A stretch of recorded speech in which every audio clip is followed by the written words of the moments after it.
Good evening, one and all. It is Friday. It has been one hell of a move, but it is time for us to get into a bit of Warframe. And the button is hidden away from me. There it is. No camera today, and you might hear a little bit of an echo. I apologize for that. I have set up as many boxes as I can to try and mitigate it, but it is still a much larger room than I had before, which means I need to fill it with stuff. That stuff is yet to be delivered. So, for now, there is a little bit of an echo. I apologise for that, but otherwise, it's good old Warframe times. Welcome in, everyone. And Miralabe, thank you very much for the 5 gifted subs out to community straight away there. Going out to, what's that, Red Cat Geb? I guess we're supposed to read the whole thing as leet speak. T and Terry 10, to Sammy Icanis, to Grimoire Maybe, and to Paul Slani. So Miralabe, thank you very much for the 5 gifted subs straight out to community there. Much appreciated. I haven't, can it's now PNG streamer. It's not bouncing around, so technically it's just an overlay. Technically just an overlay. Now, if it bobbed and bounced with every word I said, then I'd be a PNG streamer. Yes. No, it is just there more than anything. The whole reason of putting the snack on screen there, where the camera would normally be, is so that if someone pops into the stream and expects a camera, they don't spend a moment going, something feels wrong. Something doesn't Ken normally use your camera? It just shouted out straight away. It's like, there's no camera. There is a picture where there should be a camera. It is clear. That's what's wrong. Your brain's not upset. It moves the person on mentally, which just seems like the right thing to do. Also, snack. So yes, welcome in, everyone. Now, the house may be different. The office may be different. My office may be what, like 4 times the size of the old one, but it's still good old Warframe. It is still good old Warframe, absolutely. The snake speaks to you? Valid. Who doesn't want to just be sat under a cozy blanket? I could do with being under a cozy blanket right now, given that the boiler currently doesn't turn on. So I have no heating. Or rather, the one bit of heating I have is a really loud fan heater that cannot be used during streaming, because otherwise we go from echo to white noise Armageddon. So there is that little bit of a snag. Luckily, it is getting resolved. It is getting resolved. Had the plumber out, they've identified the issue. That'll be fixed on Monday morning. But until then, it's not fixed. I should hopefully not have too many cold rocks, but we'll see. But hey, whilst I've been moving, I've not been playing Warframe. There's a whole new round of Netrocells and whatnot to do. So how about we get cracking with that then? As I'm saying, lots of warm clothing. Oh yeah, I'm currently layered up more than usual for exactly that reason. Absolutely. Absolutely. But yes, Malicidos, you're absolutely correct. It's EDA Netrocells, and if anyone would like to join in on said, send me a message in game. I'll bring you on into the squad. I am painfully aware of the echo in here. After all the time I spent sorting out the acoustics at the old place, hearing the echo now is just... it hurts me. On a professional level, it hurts me. But let's see, what have we got here? We've got Sevigolf Corvex Nova. We've got Zar Quanta Amprex. Azima Rumblejack Heliocore. Okay. Alright, manageable. Very manageable, yep. Hello, Agent Moose. Hope the move went well. Yeah, it's doing alright. Things are doing alright. What needed to be moved was moved. There's been some snags and hiccups, the kind of thing you get. But it is manageable. Absolutely. What else we got down here? Losing energy, losing health. Ammo just gets screwed, and shields get screwed. And then we have Disruption, Mirror Defense, Alchemy. Disruption is giving us Xmas Groslings. We can just ignore those, I suppose. Allies within 4 meters of slain enemies have reduced movement and parkour. And enemies regen. Actually, that's the least problematic of all of them so far. Mirror Defense. The Oracle and Vitrium take damage over time. Okay, but we don't have gear embargo, so we can fix that. Rupture and Fragments exist, and a Bold Venture. Okie dokie. And then we have Alchemy with Hazardous Goods. Manageable. Commanding Culverance. Not quite as manageable. but we can get around it. And bolster belligerents, all enemies have overguard, because of course they do. Of course they do, which means even if you use that secondary arcane to steal overguard from enemies, it'll be great here, except for the bit where the Culvarians then just blast it straight off you. That's just cheeky. But let's assemble a team and let's get this happening, shall we? We have got a Mirror Lab looking to join us. Come on in. We have got a Zomtronic looking to join us. Come on in as well. And it leaves one more spot available. Cheers, Kelton. You have yourself a good one.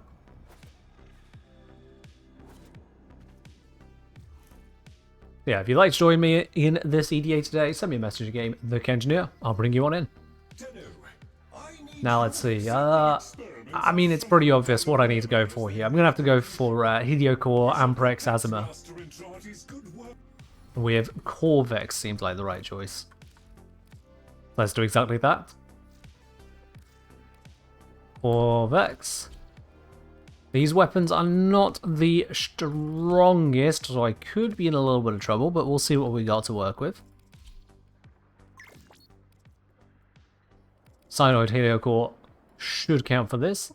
There we are, we got Flow. Bring Flow in. That's a full squad. Okay, Corvex builds. What have I got saved? What can be workable? I think, honestly, this is going to be a good starting point for us. Yeah, just general tank and detonation. We can work with that. Amprex, we are not going to need a slash build. This is not a slash build. Electric Viral. Yeah, Electric Viral is workable. Was that? Hot Flow appears to be offline. Oh. There we are. That's fixed. That was weird. So yeah, this should be workable for us in terms of having a primary weapon. The Azuma, I don't think I've invested in, really. No, that's not invested. We're just going to ignore that weapon for this one, I think. Is this using Galvanized Attitude? It is not, so we don't need to worry about that either. Yep. And then Helio Core. Ooh, yeah, not fully invested neither. I mean, I've got all of the range, 5.87 meters of range. Thanks to this, plus the crits, lack of status, yeah. Let's convert this into a combo approach. If I go for Blood Rush instead of Sacrificial Steel, that'll give me some capacity back there as well. Not much, but it gives me some. We get rid of the initial combo. Currently set for Toxin, let's change that to Electric. And then give ourselves some attack speed. A Prime Fury I can't fit into here. I could go Berserker Fury for the 70%, or I can go Quickening the 40% in combo. I think the extra combo is probably just about going to win out here, plus always on. And then Naramon so that it doesn't run out. Hello, Ductile Wheel. Yeah, I'm a good one here. Let's see how the mission treats us. Hypothermia say, how was moving to the new house? The actual move itself, honestly, was near enough seamless. I cannot fault the movers at all. There was one slight issue in assembling my bed, in that it is a two-person job. I had the movers to help with that. Couldn't find the pieces needed to actually assemble it. And so I had to send the movers on their way. Sometime later, I managed to find the missing pieces wrapped around a ladle in a tiny plastic bag. I can't explain why it was like that, but that's where they were, which meant I had to assemble it myself. Because, yeah, it's just me here at the moment. The housemate hasn't moved in as yet. Slight problem with that is that because it's a two-person job to construct it, it was an absolute struggle, took far longer than I had hoped. Managed to eventually get it together, including getting the tools to put it together, and may have also fell at one point onto a wooden slat, smacking that straight into my side. So that hurt. But it's fine. Aside from little snaggy bits like that, and the boiler currently not heating the radiators, it was fine. I've done it again where I've walked away without starting the mission. Yeah. Alright, let's make this happen. Sucks. It happens. It happens.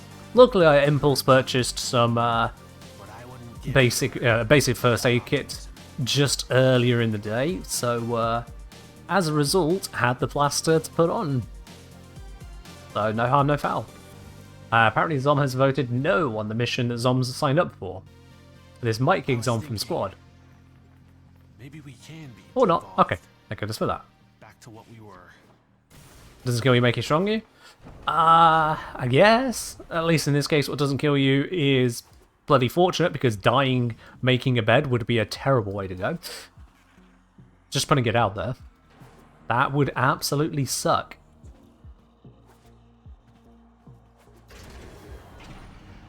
As I moved city as well, I've also moved away from my family, so that would double soak the plate. We're not heard from Ken as to how the move's going. Let's check in on him. Still nothing. Still nothing. Eventually find out, yeah, building bed went wrong. I mean, that would... Let's not dwell on that. Let's definitely not dwell on that. But it's all good. My bed is made, my computer is running, the internet seems fine, stream seems to be coming through fine, green lights as far as I can see.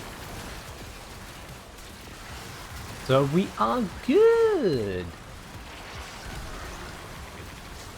Alright, really annoying ability, which slightly blocks some people's vision because of the bits it puts around you.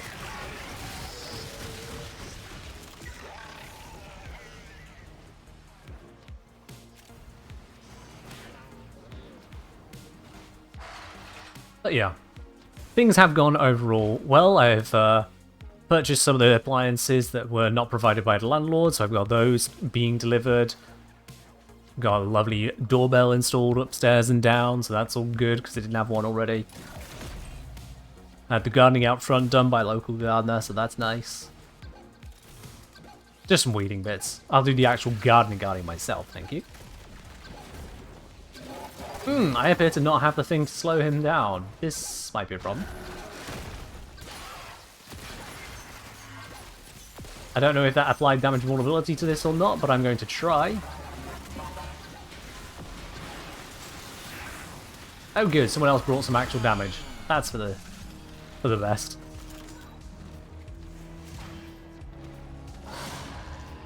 All sounds lovely? It is lovely. I've been having a grand old time unpacking box after box after box and basically playing house before I get everything set up and crack back on with, you know, normal life. For now, it has been life building and spending a hell of a lot of money to make that happen, of course.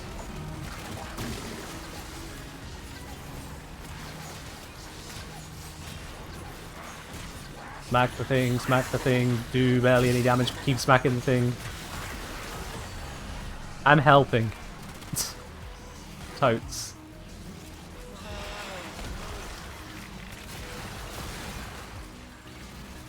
There's a whole bunch of stuff down here. I feel like I can just beam through it.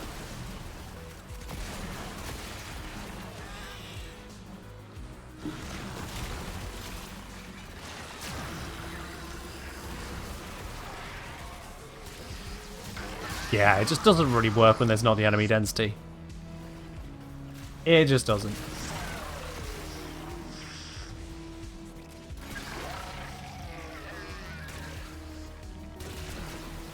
Apparently I was doing damage to something up here. But... oh, they're probably getting slightly love tapped by the tower, that's what that was.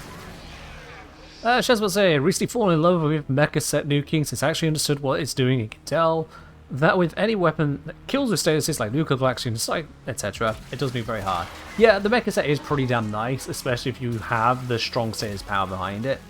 My single biggest issue with it is being able to find the marked target.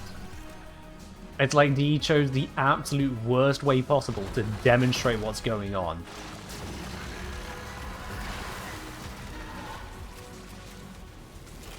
There are probably worse ways it could have been implemented, but not many. Quite frankly, not many. There's no minimap marker. The symbol above the enemy's head does not use your energy color, as far as I can tell. It's just a light blue icon. It's very, very pale. Like, it does nothing to stand out. Dr. Sleep Time say, hey Ken, if you don't mind me asking, what exactly are the go-to evolutions you want? A proper static Magister Incarn, preferably for slash dash. Did I not go through that during the guide? Did I not walk you through what was relevant? I'm fairly certain I covered everything that was relevant there, so if there's any detail not included, it's a detail that doesn't matter. Or should be plainly observable on looking. Like, which evolutions are you stuck choosing between, quite frankly? That might better help me understand your question here. Which two evolutions are you trying to figure out are better for your circumstance? Because you got a specific goal in mind. Slash dash.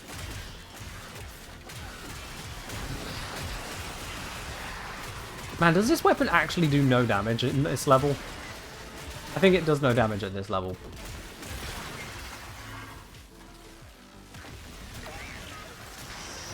Either that or there's a Guardian Xmas somewhere, I just didn't see it.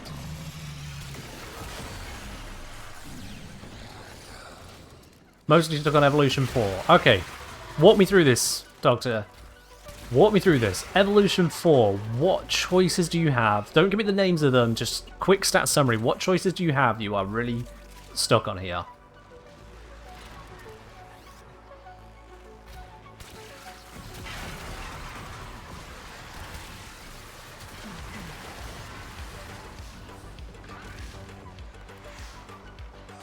As I'll say, CCFI accidentally did Magtoxic not Viral Electric. CCFI. Okay.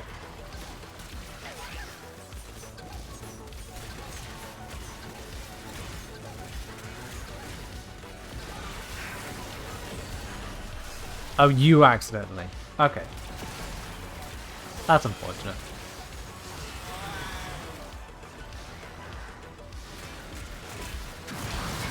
The mecha set does involve...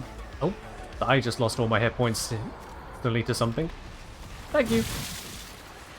The mecha set does involve your pet to some extent. It's just, it's not clear how it chooses the target. That's the big problem.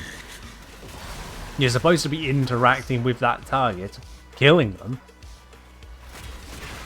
But it's not exactly a mark if it's quietly whispered in the distance. I refer more to the likes of Sauron's Revealing Spores augment, which marks them on the minimap. There you know what you're working with. Oh, fair enough, Doctor. You got there.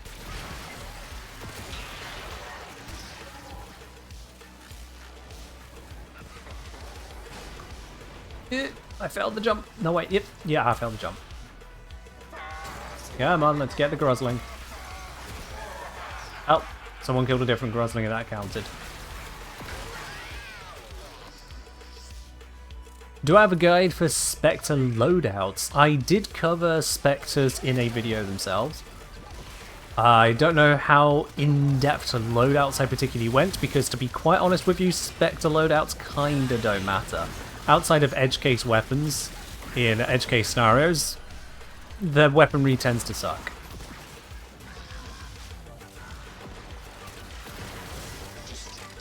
They're more useful for their utility, except in buggy cases. I mean, it's like their secondaries completely don't matter.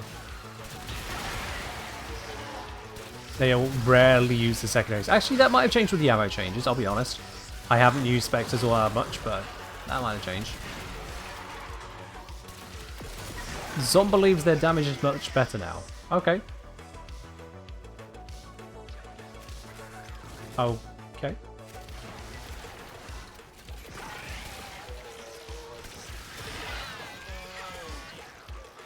Alright, please tell me this is the last of them that needs to go down. Yay! No more things that I am barely tickling. Oh dear god, I just took a major hit. You got everything we needed. How does this frame gain health again? I forgot.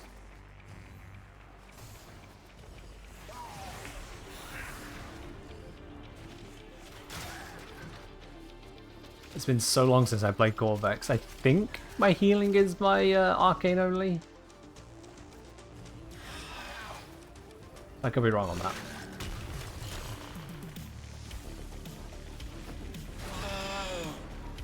Have I noticed that Grand Inspector Ghost Stage is ignoring abilities now? No more Mesa cheesing. I was not aware of this, no. That might be a bug.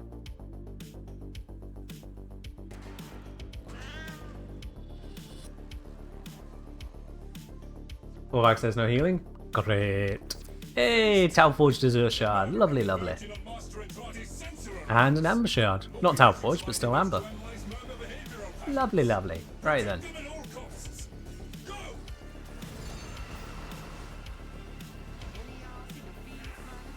There we go. Our Xmas on position. They seem to have no health. Or is that just a bunch of bonus overguard?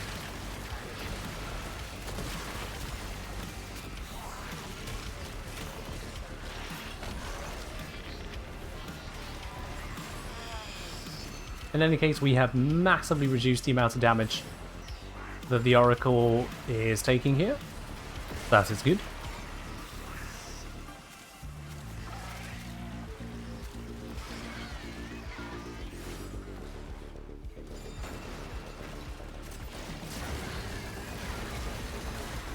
Well, that did a bit of damage.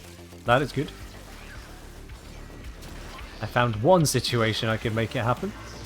Secondary weapons do red crits. Huzzah! Take this minimally modded weapon to the face. Yeah, they're all dying to me, right? Panji Goba. It was meant to say slash dash is also ignored by Spectre Ghost. Okay. Again, could still be a bug to do with targeting. I'm not familiar with any patch note that said it was supposed to happen. So yeah, unless you have a patch note that says, oops, this is nerfed now, I would err on the side of accidental bug. I don't know if this increases the damage, but I'm going to try it anyway.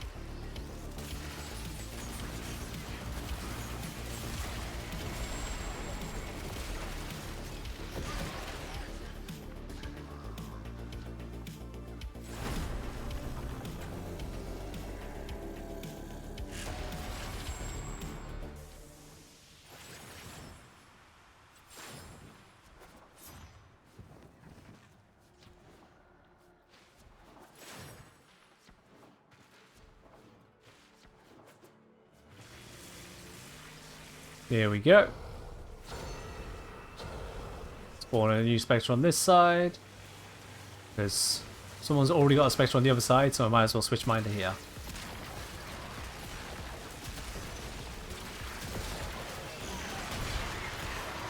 Let's do a little bit of CCing. Ow. Did I become a furry of a snake PNG? Nope. That is there because I turned off the camera today. Because of no cam, exclamation mark no cam. There is a reason it is in the title twice. But suffice to say, I've moved house. And I have not yet set up enough to have the camera on. Enough to stream, enough to have the slightly echoey audio. I don't know how much work the noise suppression is doing here, but I don't think it's perfectly good.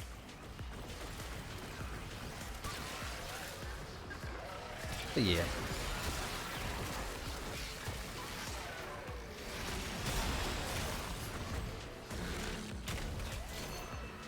Let's have another couple of those zones.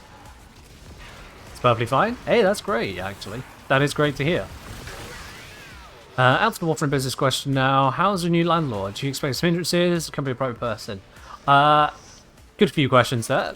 So, how is the landlord? Have never met the landlord themselves. I've only spoken to the managing company. Actually, no, they're not a managing company. They are just a, what's it? letting agent. They don't manage the property.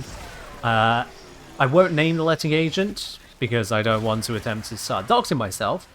But I will say that if anyone ever asks me if they should use said letting agent as landlord or tenant, I would tell them to run in the other direction. I do not trust that letting agency as far as I could throw them. And boy howdy do I want to throw them. The completely unnecessary spam emails they have sent me. The absolutely atrocious amount of marketing for an insurance policy that I have no interest in and never requested marketing on. The just sheer approach they have to things, I would not want to deal with. Letting agents, what's new? Landlord, however, I've reported one issue to them, and they didn't get back to me, but they did arrange to get a plumber out. The plumber got in touch with me to let me know they're on their way out, so that's good.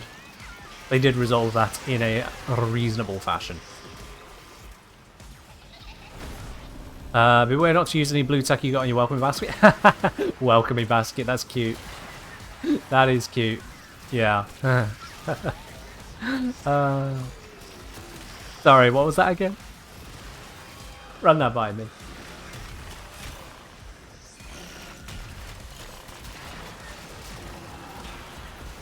But yeah. In the place. It's all good. Do I expect any hindrances? Honestly, not really. Quite frankly, the place should just run itself. The only appliances that are landlords are the cooker, hob, oh sorry, I should say oven, hob, and boiler. Otherwise, it's a house. The rest of it's my problem, really.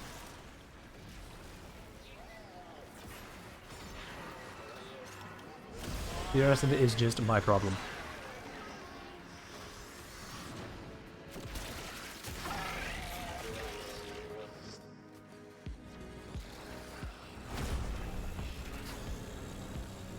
Zetting saying, for me the audio is really great, listening on a phone even, so perfect here. Hey, that's great. Oh, I need to be on the other side. Shit.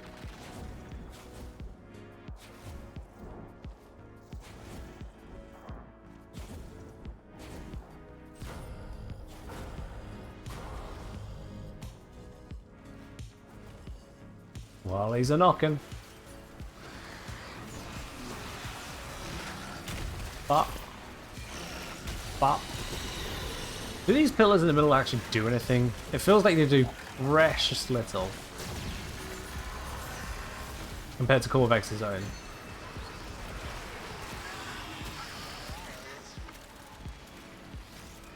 What's a hob? A hob. The rings you put your pans onto to cook. We call them a hob here in the UK. Also, a cooking range is a different thing in the UK. A range cooker is a really big kind of cooker. Just like how a cooker is not an oven is an oven, a cooker is oven and hobs put together in one single unit.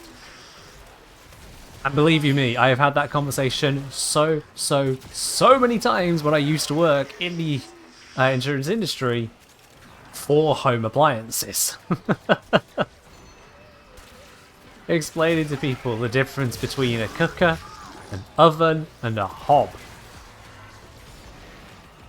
And don't even get me started on the difference between fridge freezer and American style fridge freezer.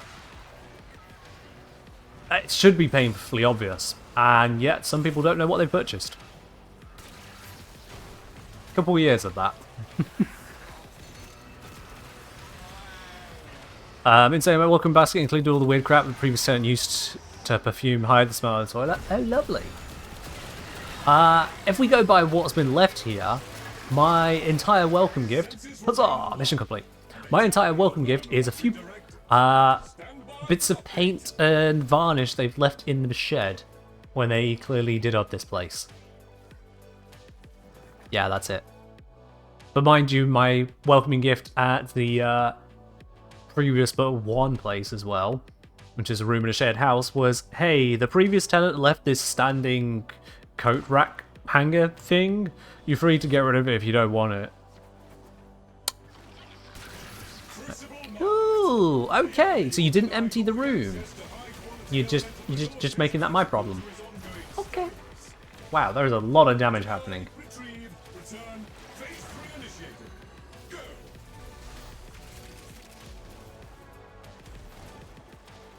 Flow's down! No! Get Flo, who has a 3-minute bleed out timer. Flow's back. Cool. Yeah, this overguard damage is going to just completely counter Dante. Is that a Dante or Stynox we have? Dante, yeah.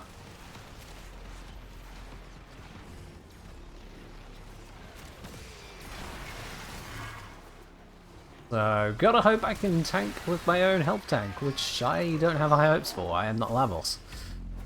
Corvix is good, don't get me wrong, but he's not Lavos. Your team went down like dominoes? Well, there was the modifiers at play. Wasn't it exploding fragments? Rather than shuffling? Or was that on a previous mission? But the enemies deal more damage to Overguard and all come with Overguard, so you can't crowd control them.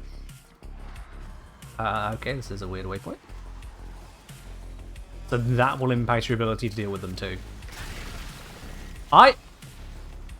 Mirrorlade, what the fuck was that? I just did negative damage cap with the Amprex.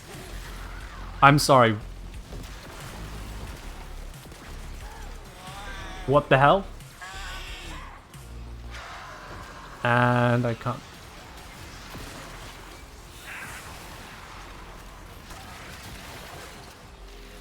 Yeah, what? That's Warframe now. Is there any way to make Mandanel competitive against the Archguns? Amongst the Archguns?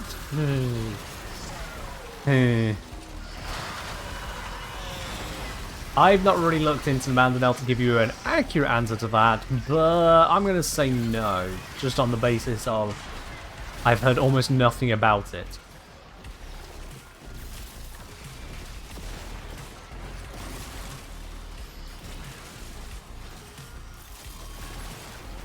Yeah.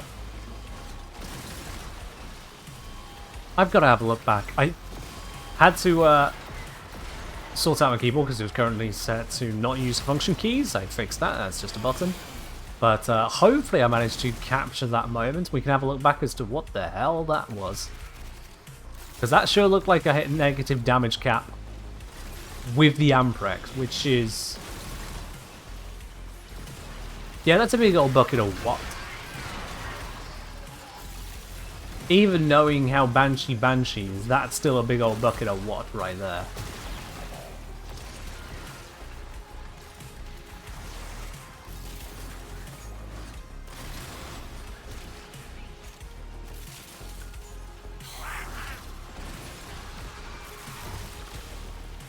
Man, that Overguard is just evaporating. My screen is just a constant flicker of Overguard. If anyone has photosensitive epilepsy, please look away during this mission.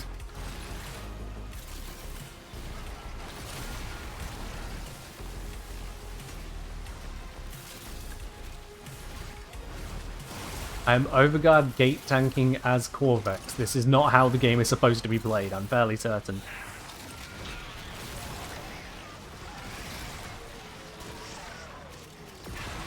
Flo said, managed to hit negative damage cap on an unmodded Prisma Grinlock. Good god. Those are not words you should be able to use together in that order. Aussie with the hydrate? Cheers. You can tell I'm hydrating because I'm not turning my camera.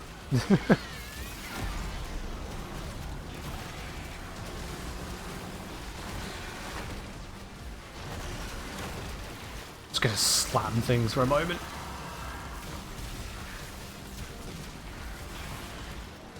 What's a negative damage cap? So negative damage cap is whereupon you hit minus 2 billion damage, because the game has just completely lost any sense of how to count how much damage you dealt, and just went, yeah, you killed them. It actually comes up as dealing shield type damage, like it shows the shield blue, rather than health normal damage colors, because the game completely loses its mind that hard. The enemy still dies though, you don't heal them. But yeah, if you see negative damage cap, you've basically won Warframe. You cannot hurt them more than that you've just hurt them. Just right, what's premises going on here? We are in an EDA mission, that is Elite Deep Archimedia.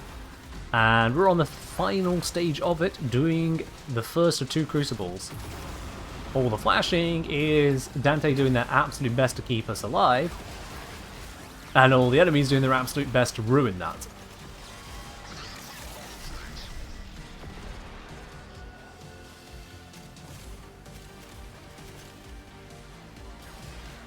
So I find the Gath mission's annoying already? Yeah. It's a bit of a dry mission that you just have to make your way through. I've done the farm for her and then just never went back. I mean, there's no reason to go back, is my understanding. It's just that. You do a little bit of goofing around and then you've got to Gath. Well done. If farming for a melee, that's valid. No news, you're completely free for the day? Hey, that's nice. I'm glad you're choosing to spend it here. Anyone got some sleep spare they don't need? Anyways, beep beep, I like trains. Egg yeah, 1 whole year of support on the channel. My dude, thank you very much for that. Welcome in once again on that. And, spare sleep? Yeah, no, can't help you on that one, sorry. Cannot help you. Good luck.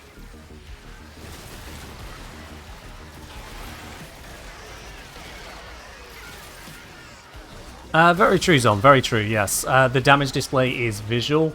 The game handles it better than it shows. Yes. But it's still funny to see how it struggles.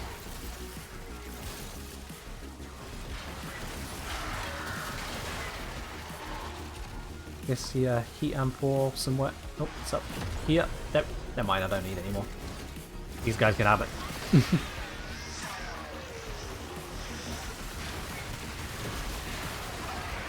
Varuna Farm mission's kind of good. Varuna Farm is just conjunction survival, right? So at least it has survival with interesting moments to break up the monotony, but yeah.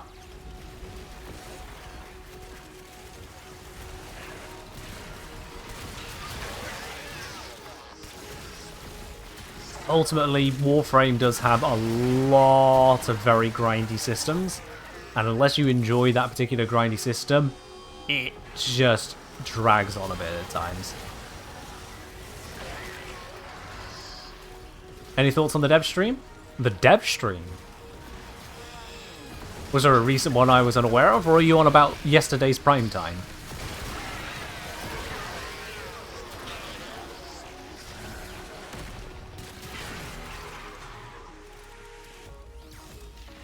Gandamon say, let me go on a browser so you can throw a prime sub my way. Hey, that's lovely of you. Yeah, I tried having a look at mobile recently because my brother wanted to see about how he could use his prime sub, and I'll be honest, the mobile UI just lost me. Alchemist the next. No, sorry, that's not a complete sentence. That doesn't help me.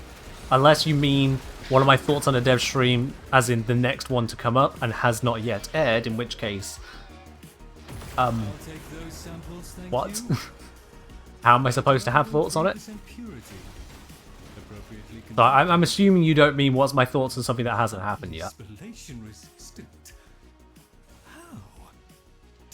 I might be wrong. Did you do this? I took the liberty of adjusting the initial process, yes. To prevent There we are. Mission successful. Surely I'm a prophet? Of profit? No. Now, as it so happens, I do not have access to any form of time travel forwards or backwards. I, like the rest of you, am moving through time at just slightly less than 1 second per second.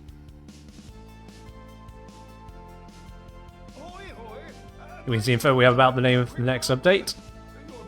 I've been moving house, not following what's the name of an update. I've been busy. Next dev streams at Tokyo Game Show. That it is. I will not be awake for that. There we are. 2 Tower Forge Archon shards, and we got ourselves an Amber shard. Lovely stuff. That was a good run. Count de Monne, thank you very much for subscribing with your Prime for the first time here on the channel. Welcome on in. Enjoy that lovely blue sub badge, your emotes, your access to Support Tea Lounge over on the Discord, and no more ads for you here on the channel. Absolutely. We're asking, how and when do Prime subs reset? Does it have to be exactly on the day to use again? I believe so. People have complained a couple times about being like, oh, my Prime subs run out, but the new one's not available yet because of some like leap hour or whatever is in the calculation. It can be frustrating. I can understand, it can absolutely be frustrating. So, yeah, it's pretty much to the minute. Good luck with that.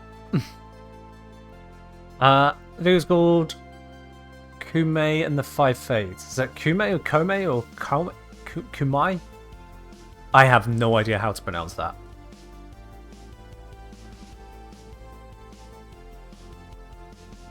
I don't think I pronounce it Chroma. No, Flo. No, surely that is not pronounced Chroma. Something tells me that does not quite add up. Alright, we've done our EDA. Let's grab the Netracells. Assuming Zom doesn't want to do Netracells, or did Zom forget?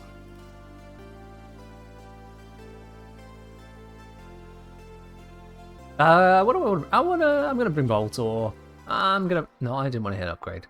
Zom forgot. Let's bring back. Yeah. No. Not later. Just laser beams are fun. They're just always fun. And actually, let's see. We've got Banshee, Jar, Rhino. You know what? Let's grab my Vault. I've been saying Ko as in low and May as in May. Okay, Ko-May. It's Ko-May, apparently. I'm taking your word on this. Murmur or no. Alright, Netracells. 3 runs to go. Let's do this.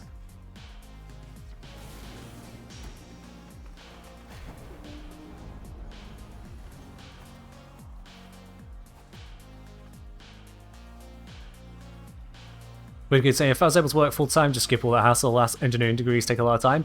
That they do, yes. That they do. And, you know, it's for the best. Last thing we need is bridges falling down. That'd be a bad thing. Hope that's not happened anywhere recently.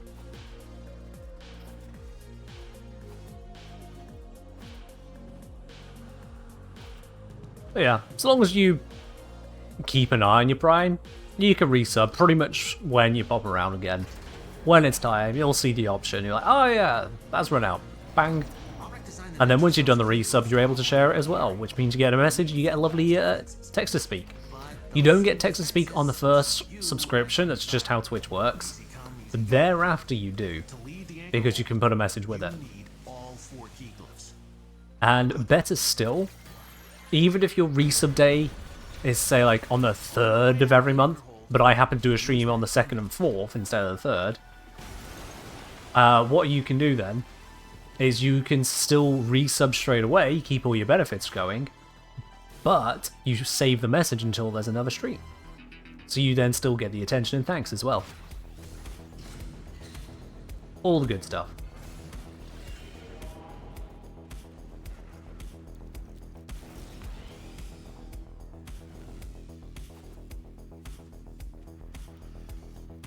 I realise I only have 3 of the keys with me. If it turns out I needed the 4th, I'm going to be upset.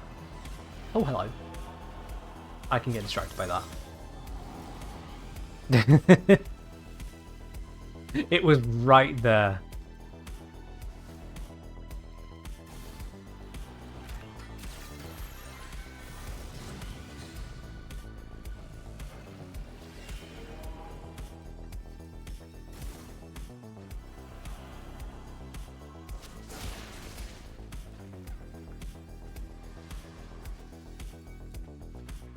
And we're at the door.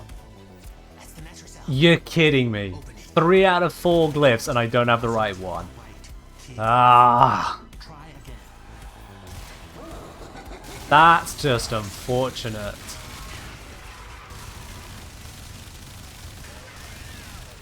was afraid of this. Net-to-self security system won't open with all Okay, the buttons those things are on more resistant than I it. remember. And make sure the system can see you doing it.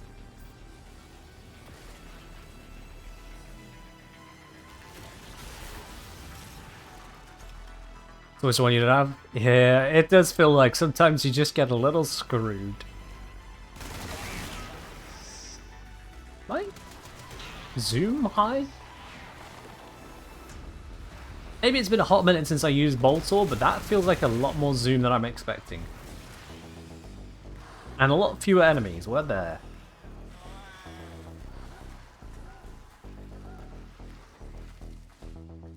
Hello?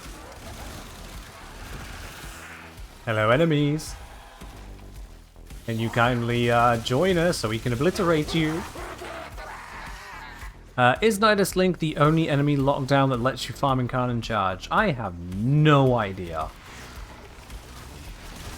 That is such a niche thing. I haven't even thought of making a list of all the different lockdown Incarn and charge gaining abilities.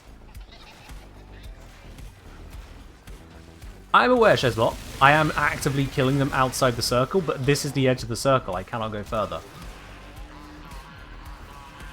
Oh, on the bot.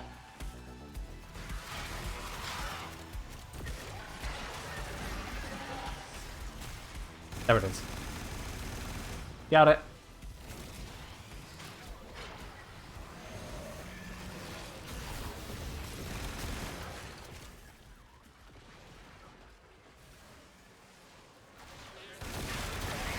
Alright. Come on, enemies. Come on. There's one up there somewhere. Oh shit, it's a Jade Xmas. There we are. God damn this lightning.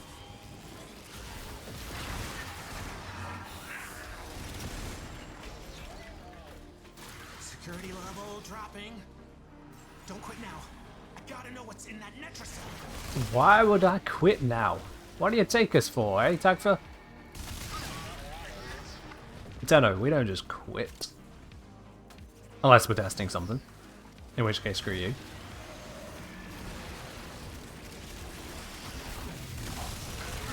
Oh, hey, Necromech.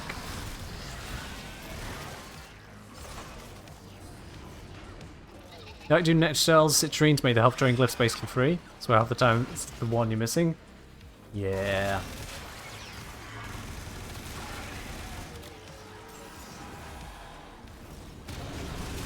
I find Vault's nice for running around you have to do. Speak of the devil.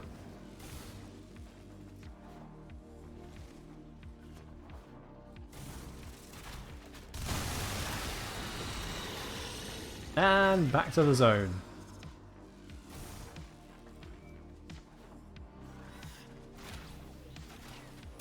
Grab that.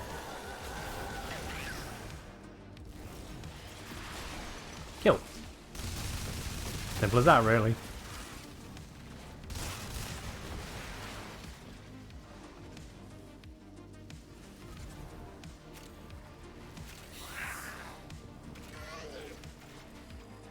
%% to go, and we'll make our way through this one. Let's give everyone a roll buff, give everyone a speed buff because I can.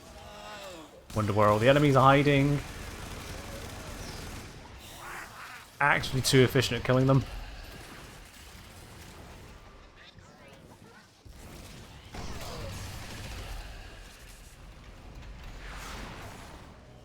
Albrecht didn't want anyone in here. And let's go grab our reward. And then sprint out of here. Big boost given to everyone.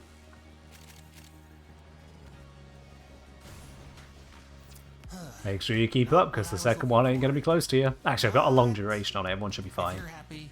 I'm happy. Yeah, I say that.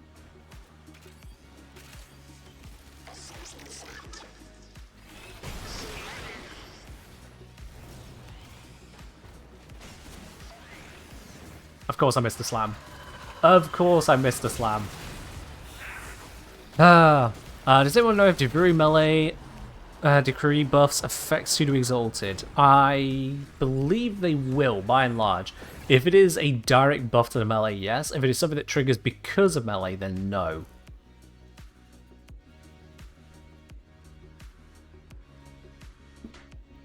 So, if it's on hit, a second hit happens, it will probably not work. I'd have to check, but probably not. Whereas if it is, you just get more of this damage on your melee, then yes, that should apply, because that should be acting like a modded bonus. I'll be honest, I've not investigated that to any real depth. Partly because testing those kinds of things in the circuit is a pain in the ass. Because we got multiple sets of RNG to fight against there to begin to test them. You in the mood for Not to mention enemies don't just sit nice and pretty for me to test against. I know you can take a punch. Perfect. But yeah, based on general Warframe logic, which as we all know is very flexible, it should work that way around. Theoretically. Maybe.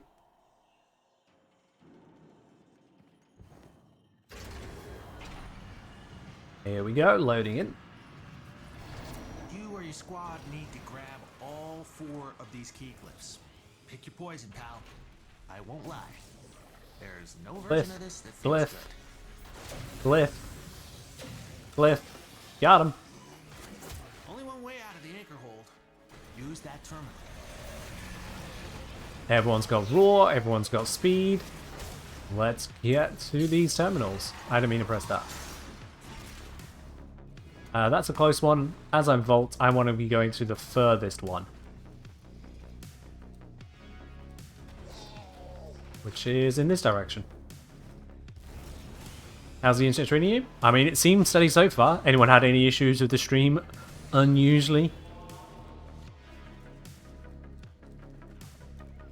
So far looks to be solid to me. Oh, I was burning through so many hit points there. Yep, gotta keep jumping.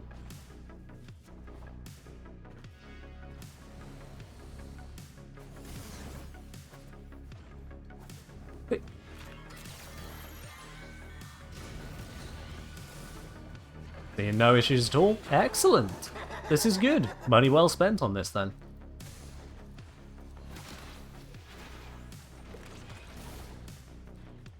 Oh, I appear to have taken a wrong turn. Not entirely sure how that happened.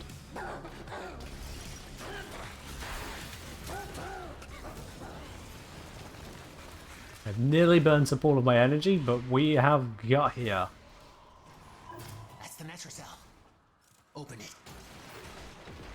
Nope, I fell. There goes literally every single buffer. The Netrocell doors won't open till you clear out the uglies around the entrance. And what is this? Why is it right here, the line? Come on. What am I supposed to do with that? Suppose I can at least stand a little bit in here.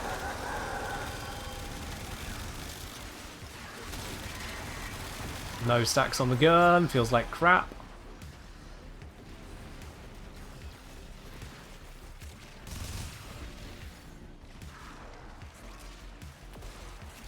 Yeah. This is not going to be a pretty one. I suppose I can hold this angle. That one should be okay.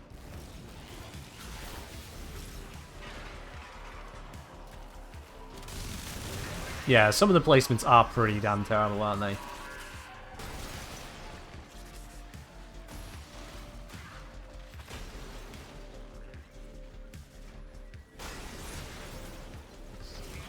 Alright, back we go. We're inside the zone. And killing enemies. And slightly damaging enemies.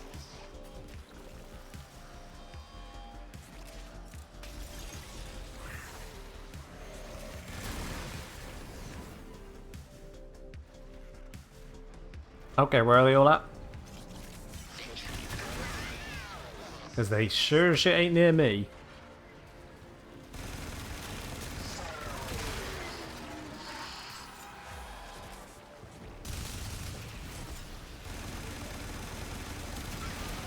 Ready level dropping. Hit them till they stop moving. Ah, no Tactva. I'm on it.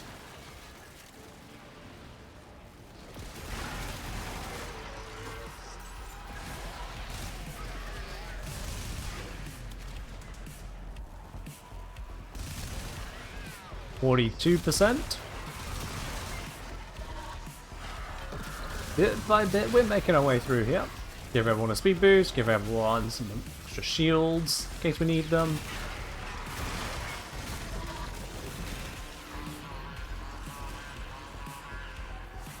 $300 meters to go to this one, so let's get running. Again, I'm pressing 3. I think that's my... That's me and Lavos right there. I'm expecting to have to press 3 a few seconds after pressing 2 because my dash will have ended and I want it off cooldown. That's why I'm pressing 3. I'm just so used to hitting it just slightly after doing a bit of dash.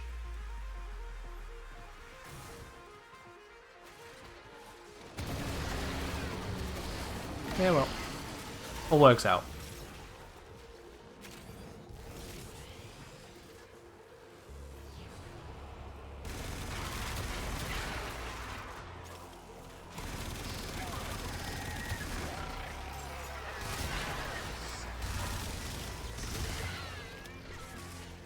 A little bit low on the hit points. Let's fix that with some more shields.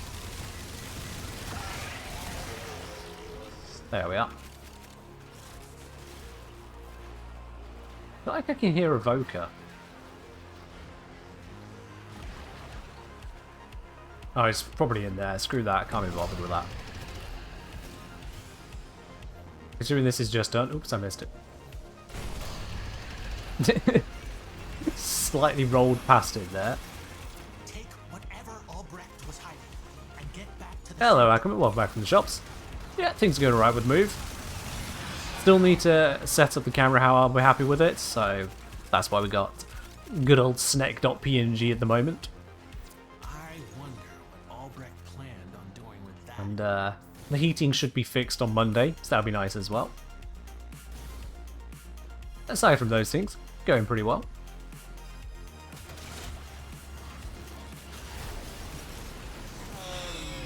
I'll be honest, Shezbot, I'm not too familiar with the open source Minecraft launchers to follow whatever's going on that side, but hey, you seem happy about it.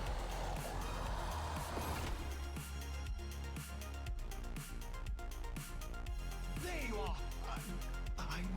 Alright then. One more run, but before I do that, I realised that my standing was maxed out and I should probably be speaking to this thing here. Hello, bird. Give me that.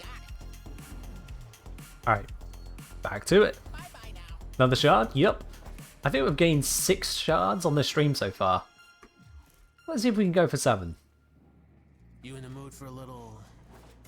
Because that's 3 from the EDA, 2 from Netracell so far, 1 from Bird 3. 1 more here, we'll have 7 shards, 1 a day equivalent. And that would be nice. Maybe a Tau? Tau would be nice, but honestly I'll just take the shard. For the lab's defenses. But Tau would be nice. Defenses will see you as undesirable. Easy come, easy go. To lead the anchor hold, you need all 4 key glyphs. Alright, glyphs acquired. Speed activated, roar activated. Oh, I know what I'm doing. It's not Lavos. I'm doing it Apex. That's what this is. I'm sprinting. I want to go as fast as possible. I'm pressing 3 to put my weapon away. That's the muscle memory that's kicking in. Son of a gun.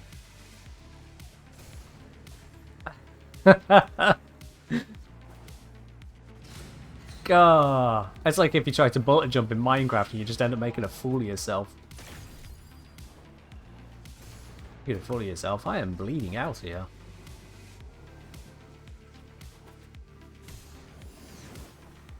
Yeah, I'm going to need to see an enemy or a health orb.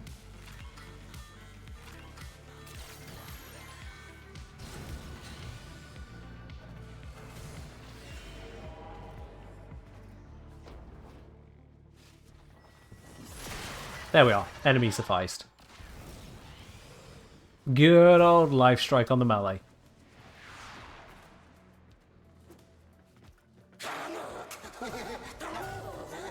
This is it. Use the Yeah, key. bullet jumping, thankfully, Get ready for whatever I have happens well next. tied to Warframe in my head, so I don't really try to do it elsewhere. Freaking out. The But cell doors won't open till you running clear with a gun out, realizing you're not using a gun, and you could run faster. I'm pressing a button to run faster. Brain goes, ah, you're pressing button to run faster. I know this button. This button is 3. No. No brain. No, that is in fact not the button right now. Nice try. But no.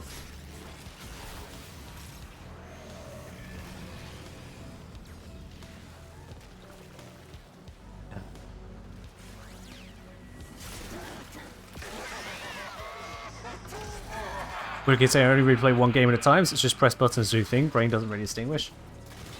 Yeah, fair. One thing I do that probably perplexes a lot of people is that I will tend to use just the default controls in almost any game. Like, if there's some keybinds I can add for functionality, I will do so in many cases. But if inventory is E on one game and I on another, I tend to stick with the keybind they've given me. Not for any particular reason other than I just leave it where it was.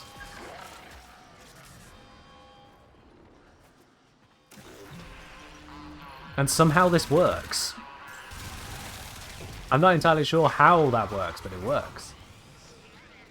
Find the drone? Yep, sure. I mean, they got speed buffs, they can reach it, right? Yep, they reached it. Back in the zone.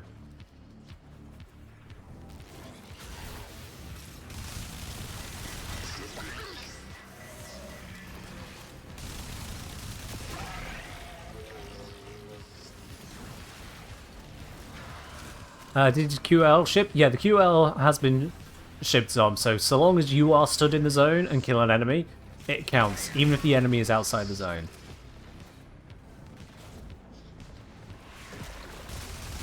One or the other must be inside for it to count. So, you'll see the trails coming off these enemies here. Security level dropping. Hit them till they stop moving. That's because we qualify.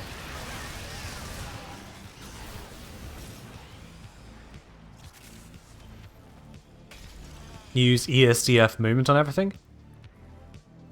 Ugh. Okay, yeah, no. Ugh, I just moved my hand to that. It's like, nope.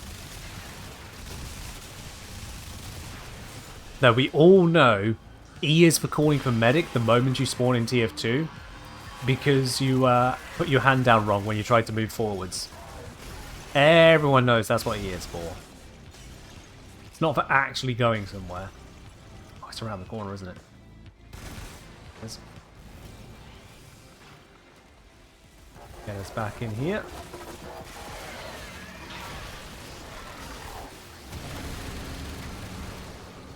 Now can make evaporated. Lovely, lovely.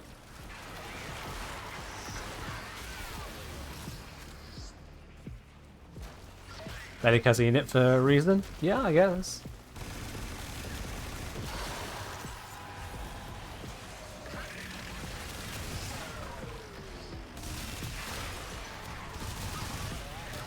Your strangest pick is X for interact? I mean, a lot of games have X for interact. A lot of them have that. That ain't strange at all.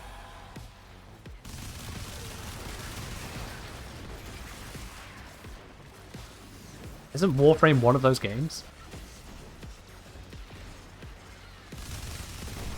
I'm fairly certain that's the default.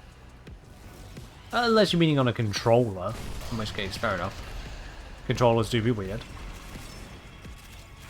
Albrecht didn't want anyone in here. I want to know why.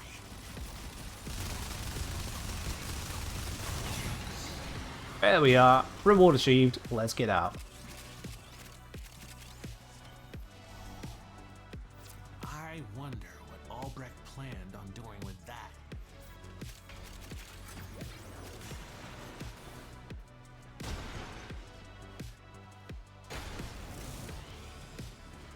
And mission successful. Your default's F. R is reload.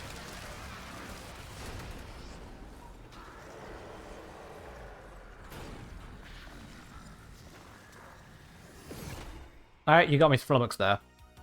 Another shard? Yay! Yeah, 7 shards today. Nice. Let's at least That was a lot of shard action there. still work.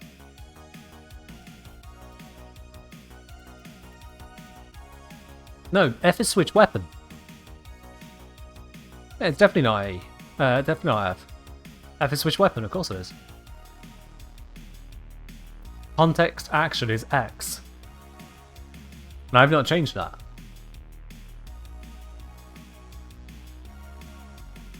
Yeah.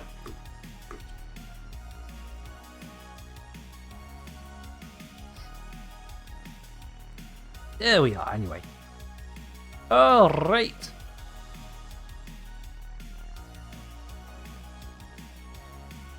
Success all round. That is the EDA and nature cells done. 7 shards acquired.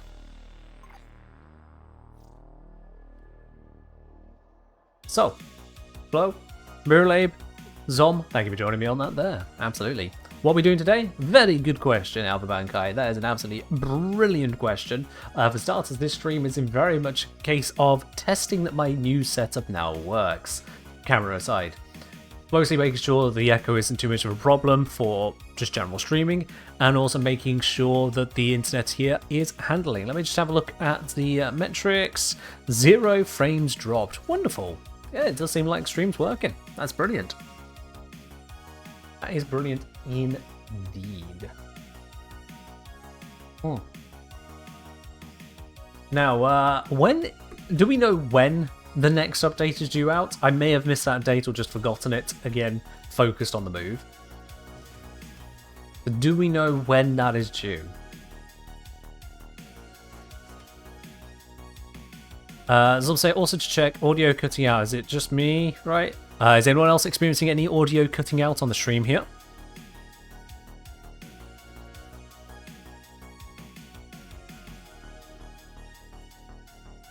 I say nope, Solomon, nope, no audio cut out for Alpha Bankai, only been here 2 minutes. Valid. Yep, your second message is helping with the audio. I appreciate that. Nope. Sorry, Zom. It looks like it is just you. But hey, at least we've narrowed it down. At least we have narrowed it down. Not besides my 100% CPU usage. How are you using 100% CPU watching a stream? Are you watching this stream on an ancient BlackBerry or something? Right here with an old Pentium PC in beige color. You turn it on by hitting it with your foot. You compiling in the background? Okay, that'll do it. Yeah, fair enough. You could have a Google data center. Compiling? No, that'll do it. Streaming to the POM 2? I mean, that's gotta be old because I have no idea what a POM 2 is in this case. Is that another way of saying pom-pom? Launching on the Samsung Smart Fridge? I mean, there are people that watch my videos on the Wii U. Yo! 44-month brag. Also, where are you? How do we know you are hydrating? Hobbit Rollo, thank you very much for the 44-month resub right there. It's absolutely huge. And where am I? Camera's not at this point currently set up. So you want to know I'm hydrating? Yeah, let me see if this comes through on the microphone for you. That do you well? Hopefully that came through. I really hope the noise suppression didn't kill that one, but it might have done. It did not? Damn. Alright, let me turn off the noise suppression and do it again. Properties. Nope.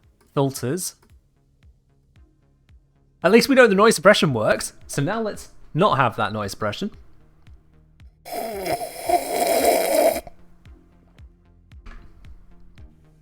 And turn it back on.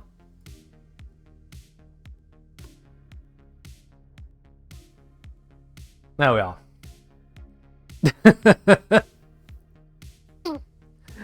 Alright then. I'm really glad the noise suppression works quite so well. I normally actually have it off on stream because it interferes with my shoutier, squawkier moments. There we are. That's some serious slurpage. You need to do ASMR. People keep asking for it, and I still don't understand what you guys are really wanting. ASMR seems to be attached to make useless noises.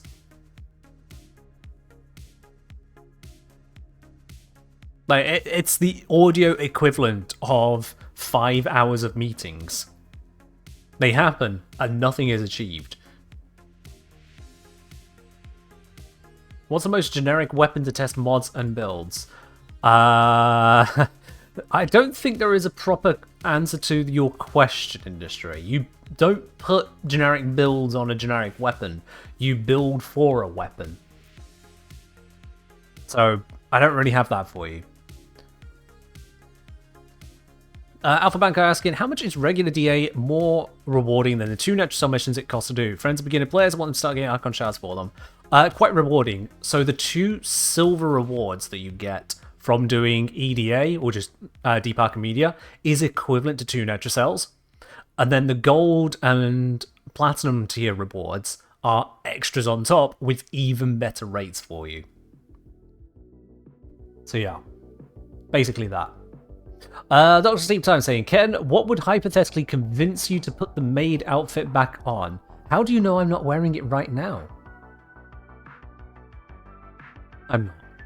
But for a moment, that was in your head. Yeah. Such a say, I'll be honest, most videos and streams these days don't even know what ASMR is supposed to be, and it's Blair. Welcome to gentrification, I suppose. But still, I have no proper idea as to what people want from ASMR when they say, Ken, do ASMR. Is that a game mode? Yeah. As Haptic Simeon puts it, EDA gives you 5 shots at shards versus 2 from natural cells. For the 2 you sacrifice, that is. Yeah. And they're better rates. So, it's just a massive upgrade. Hey Ken, what frame do you think is really in need of a rework right now? I agree with DE on this one, Caliban. Fun fact, he's getting a rework. After that, good question on what would be next to have a look at, to be honest. I feel like there's a few frames which can be used, but certainly could be made more usable, workable. A lot of people don't like Equinox's kit, and I'll be honest, Equinox is in a little bit of a problem spot. Like, she could get a lot of good done, but she could perhaps have, out of the frames out there, she is perhaps in a spot where number tweaking doesn't fix her issues. So this is the difference between rework and buff. Buff, you just take the existing Warframe, change a couple numbers, you're good to go. That works for a lot of frames. Whereas rework, you change fundamentally how they operate. And Equinox is in a bit of a spot when it comes to being able to properly operate. Yeah, Equinox does have 7 abilities, absolutely. And they don't really try to work together in the best of ways, which does make it a bit of a problem. Whereas when you consider something like Oberon, Oberon could probably just do with number tweaks, and then jobs are good. Oberon's kit works with itself. It has got some force synergy requirements to get the full power out of it, which I don't particularly like, but numerical changes could make Oberon absolutely shine. So Oberon is probably not one that needs a rework outright. Chroma could do with a rework, although, again, stat buffs could bring him back into relevance. Certainly stat buffs to his more active abilities. But the problem is that he's effectively got 3 passives and then a shit 1. Which is a problem. You activate the 2, and then make sure you don't run out. You activate the 3, and then make sure you don't run out. You activate the 4 when you need it, and just leave it there. That's a problem. That is a problem. Happy Hour Honeymoon saying, could maybe modding Day-Night Equinox separately do a lot to make her more viable? Honestly, that is an option. Especially as we've seen Exalted frame modding with Sevagoth, that could be given to Equinox as well, to have Equinox day form and night form to be able to switch between. It would be very powerful, but then at the same time, isn't that power justified? It's a mode switching frame, isn't that not what it's supposed to do? So I would be on board with that, honestly. It would mean then that the abilities themselves wouldn't need anywhere near as much tweaking, because you can build into 2 separate frames in one then.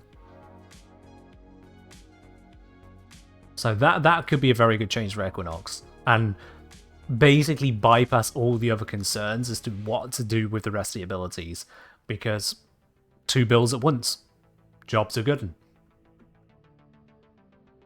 But yeah, most frames, they don't have to be S tier.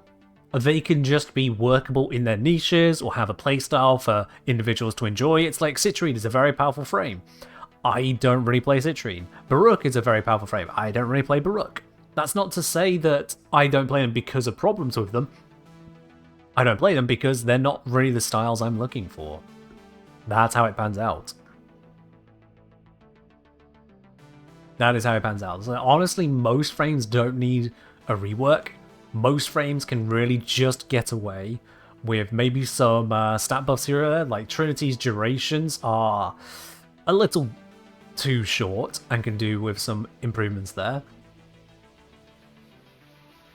Overall, most Warframes have their niches, they have their spots, they have their playstyles, they can operate. It is really the Caliban, Oberon, Chroma, Equinox, Nyx kind of core frames that have their issues. That's about it, really. Surprise table, what about Nova? She's a weird one where she's usable for even nuclear speeding. Well, that's the thing, Nova has her niche. Nova does stuff that no one else can do the way that she does it. She has her portals, which can be used across the entire team. She has the ability to speed up or slow down enemies on demand either which way. And she has her antimatter drop, which you can turn into a big old bomb. So Nova does what she needs to do. That's already kind of covered. I'm not particularly concerned for her, no. What are the metrics to be level cap viable in any game mode?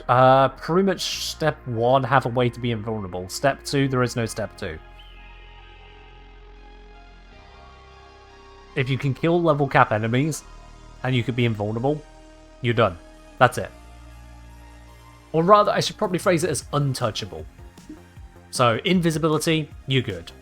Immortality, you're good. General iframes, you're good.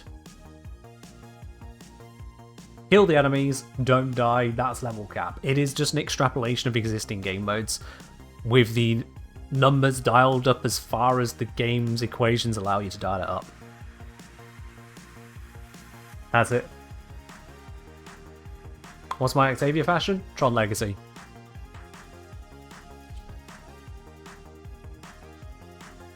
That's what I've gone for with her. Just put Tron into it. Because it has an absolutely amazing soundtrack.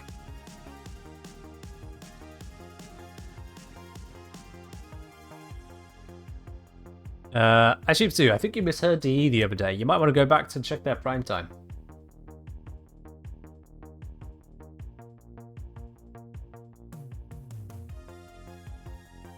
Just about to say, I've seen a low-key damage decoy with Nyx subsume. Seems like damage decoy works on mind control units.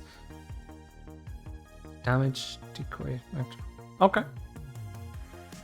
I'm not sure I quite follow everything you're putting together there, but fair do. Do I subsume anything onto Octavia? Same as I subsume onto any Warframe whatsoever. Something that solves the situation I find myself in. So this particular build has silence on here, which means I'm shutting down enemy abilities. So then there is no real special threat that can get around everything else I'm doing, like Xmas Fire Waves. I can just have Mallet running and don't have to worry about those kinds of things. I don't have to worry about violence silencing my invisibility. On any frame, at any point, in any situation, you only subsume to solve a problem you are having with that frame. That's how subsuming works. If you're not having a problem with the frame, you don't subsume. You just keep it as is. Alright. Now, I will be honest with you guys. At this point in time, because we are kind of between updates, we are also a little bit between brand new shiny things to talk about. One of the things I do want to be covering or doing in the very near future is an intro to Steel Path guides. Like, what do you need to do to get yourself from rookie who's made their way through the star chart, laughing at level 40s, to going, oh shit, this guy's level 103 and he's not dying. Help. I've had a look at some people's builds already before now, and invited people to send me some builds as well. I've not had the time so far as to review those, but there have been bunches sent my way. And then one person who decided to just give me a bit of a description as to what their build might look like, rather than actually send me it. Not as helpful. But yeah. So, for example, one person saying they're struggling with mostly the defense and interception missions on Earth. They have yet to get out of Earth. But what they sent me is a full Umbral sans full upgrades, adaptation Swift Bite Lavos with a nearly max ranked Archon continuity. They got some range with stretch as well. Armored agility for some reason in there too. And they've got corrosive projection, cunning drift. So like they've got a Lavos that should get some work done. And then they follow up with a Cedo with double galvanized on there. Arcane is missing.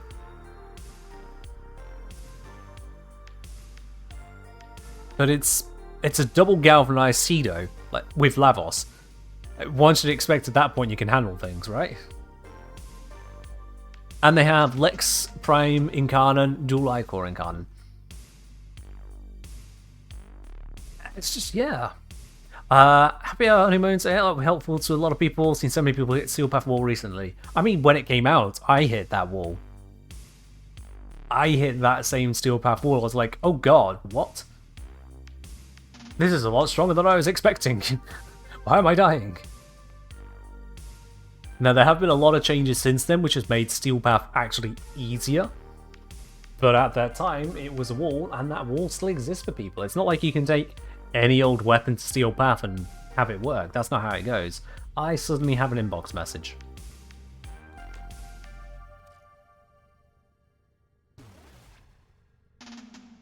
Really, thank you very much for the Octavia Maestra collection. Maestra collection, I think. Thank you very much for that. Alchemista? Alchemista? Mista? I'm sorry, my mouth does not make that motion. Just to hydrate. Thank you, Alki. What is that Octavia collection? So that is Octavia skin, Boltor Bravura skin, and the Verismo Sindana, plus you get the Horus instruments. Okay.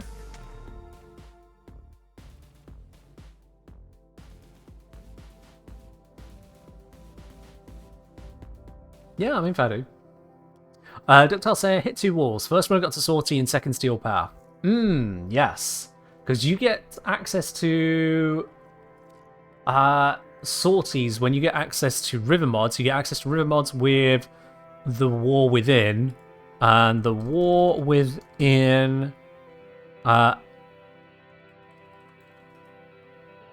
requires completion of the Junction. That's pretty late into things in terms of the star chart, but it means you've just got access to here. Then you get that quest. You do that. You get your operator on for the first time proper, and then you get access to sorties, where the level jumps up to a max of 80 to 100 versus the 32 to 36 here. Yeah, that's a bit of a jump. That is a little bit of a jump.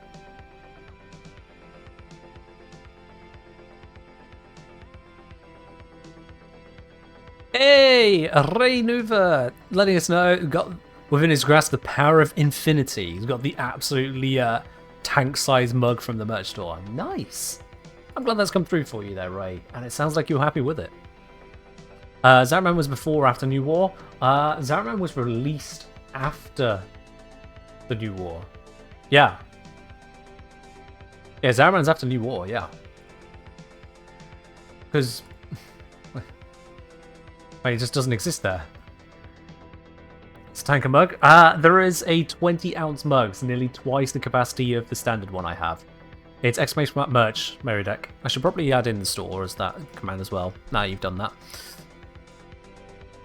Let's make that happen real quickly. Merch. Also link to store. There we are. Now both words work. What if Laval's the next prime? It might be. Who knows? Who knows? But yeah, Angel Zaraman is after the New War. Steel Path is after Whispers in the Wall at this point, because you need access to this to get onto Steel Path.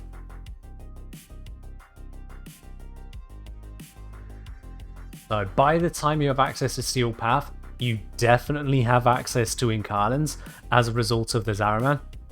And those Incarnans do not mess around. The Fenmore, Latum, Felarx, Inodem, Praedos, they still slap. They are still good. More than good. Those weapons are a loadout unto themselves. You need nothing more. Now, what did I say? If I recall correctly, they alternate frame genders for primes. Historically, they have alternated in pairs. It's like male, male, female, female, male, male, female, female. But that rule has been broken.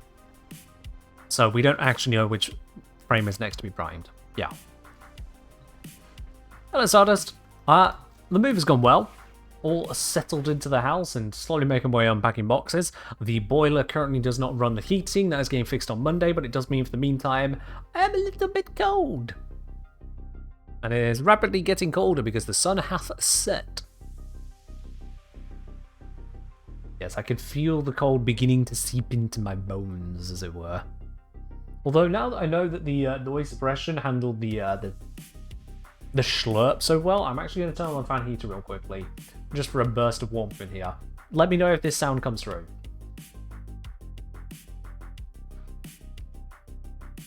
Like, I'm hoping the noise suppression can handle just a simple drone to my right. So, does it sound like there is any change in the audio coming through as I talk right now? Nothing coming through? Oh, brilliant. That noise suppression is doing absolute wonders. I'm saying it smells like 3 additional PC cooling. The PC can handle itself. I need to be warm. Alright, well I'm going to leave that running for a little bit and then I'll turn it off so I don't run up the electric bill too crazy. But yes, a bit of warmth. Shezbot saying, Still Zaraman with Cascadia Flare, Lure Thorax Plasm for Primary Frostbite can enhance your weapon exponentially. I don't know if exponential is the word, but it can certainly help out a lot. One thing to remember though is that that is a lot of farming. Like, sure, yeah, there's the Zaraman, you can go run Zaraman, and you can get Cascadia Flare. Sure. Theoretically. People are hitting Steel Path at like MR10 these days. If I just head on down to this real quick, if we have again, this is what they'd have access to there. If I recall correctly, I think, don't you get something like 15,000 base standing cap plus 500 per MR? No, 16,000 plus 500 per MR, I think it is. Which means that you would have 21,000 per day at MR10.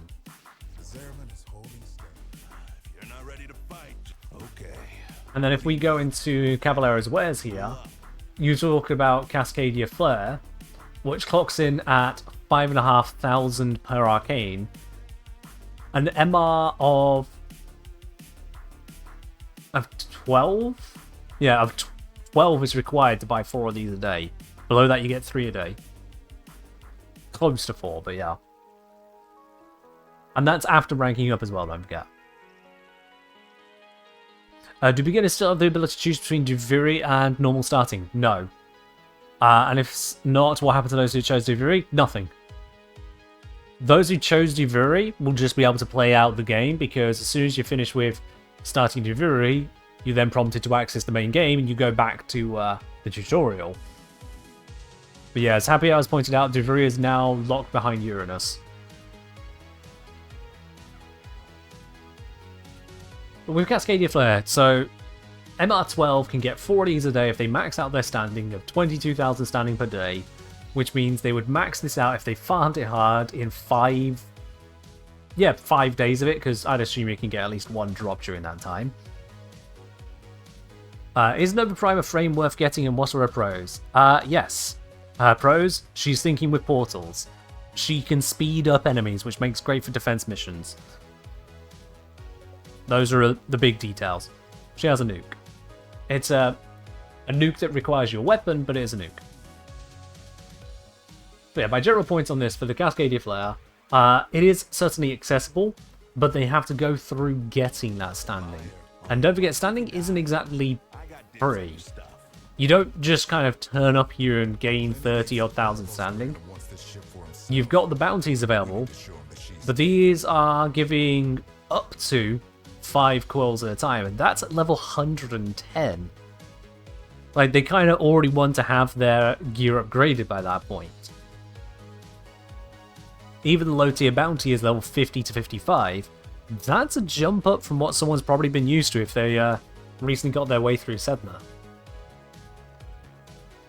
These top 2 bounties here, this is sortie tier equivalent, except with even more exotic enemies to deal with. And their reward, 4 to 5 quills. You trade those in over here. Still, do you ever just wish you were a Cephalon, so you could switch bits of you off? And yeah, that'll give 10k standing. I mean, that's actually more than I remember. That is more than I remember. I thought they were lower than that.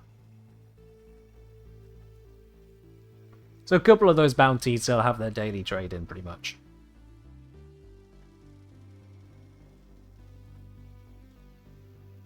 That's not so terrible, really. Honestly, I thought these were like 1,000. Oh, hello. What's that?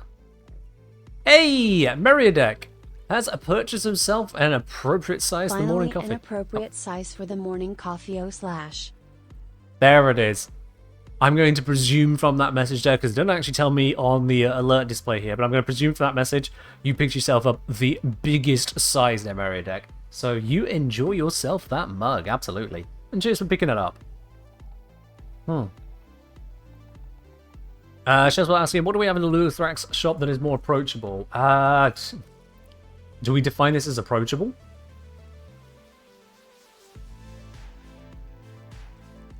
So, primary Frostbite, but 15 Luthrax Plasm for 1. Maxed out is over 300. That's going to take a bit. When you consider that a Varuna set here, you've got 150, 225, 350. So a full Warframe is 350, the full Arcane is 315. That's a bit of an outlay, really, to get it. Think of how long it takes to farm Varuna. That's how long it takes to farm this. Not to mention, Varuna also wants then Thrax Plasm to build. So that just adds on to it. So it's certainly an option. It's just an option which locks you in a bit. Also, this works on cold status effects. You'll need to combo it some way. A companion is probably the best way to combo that, but again, things to consider. One good aspect currently for players making their way around the star charts, if you're not into trading, if you're not into getting yourself a bit of platinum and then buying it outright from the market, Nautilus and Verglass was a bit of a nasty farm historically. Now, you can get the Prime. And the Prime is much more accessible because you don't have to touch Railjack whatsoever to get it. So that's a pretty nice pickup. Now, it is still going to require you to, of course, go through actually cracking relics, and you've got 2 different rares to work against, so that is a little bit of pain. But it's definitely a thing. There's also Citrine's Arcanes. Yeah, so Mirror Defense is a bastard. Not a fan. Citrine is one of the few frames I've purchased outright with Platinum. And that's because I just absolutely did not want to have anything to do with that mission any further. I just purchased her. I just turned off the fan heater. That is lovely and warm again in here now.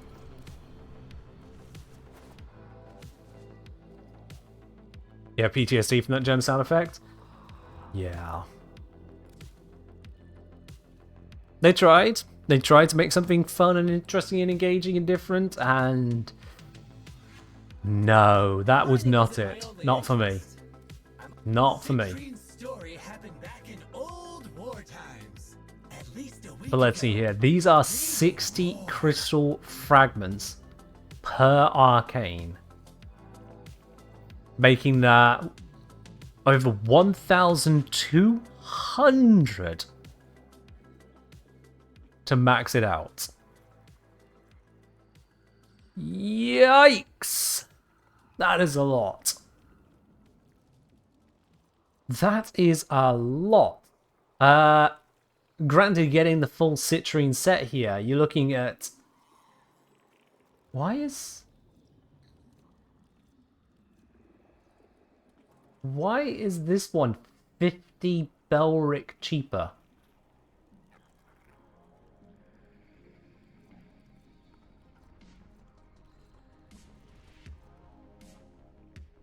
What?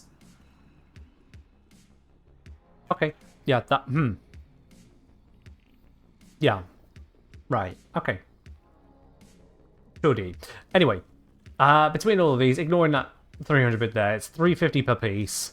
Straight up, so that's 1,050 plus that, so 1,550. Max an Arcane, we said 1,260. So it's still a bit cheaper to max an Arcane than it is to get the full Citrine set. Christ, that is still a lot of work to do. And I'd say one of the biggest ones considered would be Arcane Steadfast, really. Primary Plated Round isn't that great. Arcane Doubleback is terrible. Secondary Encumber is nice for primers, but primer is not your biggest concern if you're trying to get onto Steel Path.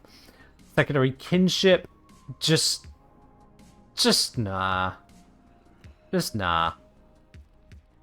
Steadfast is the winner out of these arcanes, and that I would not put as a priority.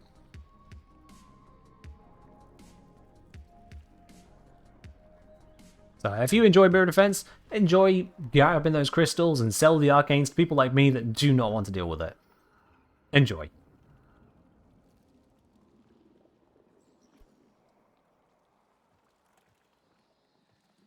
Thank you, Sacred. And you have yourself a good ride in a taxi, I guess.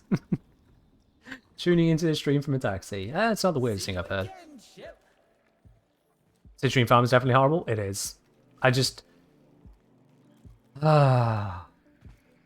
Nope, not fun. Stepped away from that. Mirrorlade, thank you very much for gifting a sub over to Snake Raider 47 there. Much appreciated, Mirrorlade, much appreciated. I'm sure Snake will say thank you at some point if they've already dipped out because they're in the taxi. Nope, they're still here. There we are then. That is lovely. Now, it's all well and good saying to a new player to the Steel Path, go get the Incarnants, go get the Arcanes, slam into it, you should be good. But let's be real, not everyone wants to just have Kingy love. this one specific loadout to make it work. Verb Object, thank you very much for resubscribing at tier 1 there, up onto 6 months of that lovely golden badge next to your name. Cheers indeed, Verb Object. Much appreciated. Zero say, in the category for energy arcanes, besides Energize, is there anything better than Steadfast? Not particularly, no. Energy arcanes is a little bit on the lacking side. A little bit on the lacking side, because if we have a look here, Arcane Battery is giving you max energy, so that's not energy economy. That doesn't give any kind of economy. That's healing. Yeah. In terms of Warframe Arcanes, that is basically the lot. Otherwise, you are stepping out into things like Zors and Git Guns. How would I feel if Lavos was an energy frame instead of having cooldowns on abilities? I don't know. It would depend on the energy economy he had. But it would certainly remove a big part of what makes him so cozy, in that you don't have to worry about the energy economy. You don't have to mod for it. You don't have to fit it in anywhere. There's a big value for him. Count Demono saying, my gripe is new players jumping on the Prime wagon at the cost of quest progression. Is that really a problem for them? You should definitely tie the MR to Primes? No, honestly, I don't think that's a problem. What exactly is your issue with that, Count Demonic? You say it is a gripe for you, but what is the problem with the player going, I would like to have a Prime Warframe, please? How does that manifest as an issue? Certainly when you consider that quest progression, you're still going to need to have mod progression. You're still going to need to have resources to actually get somewhere. If they only did the quest, they would be hitting brick wall after brick wall after brick wall as the difficulty increases around them.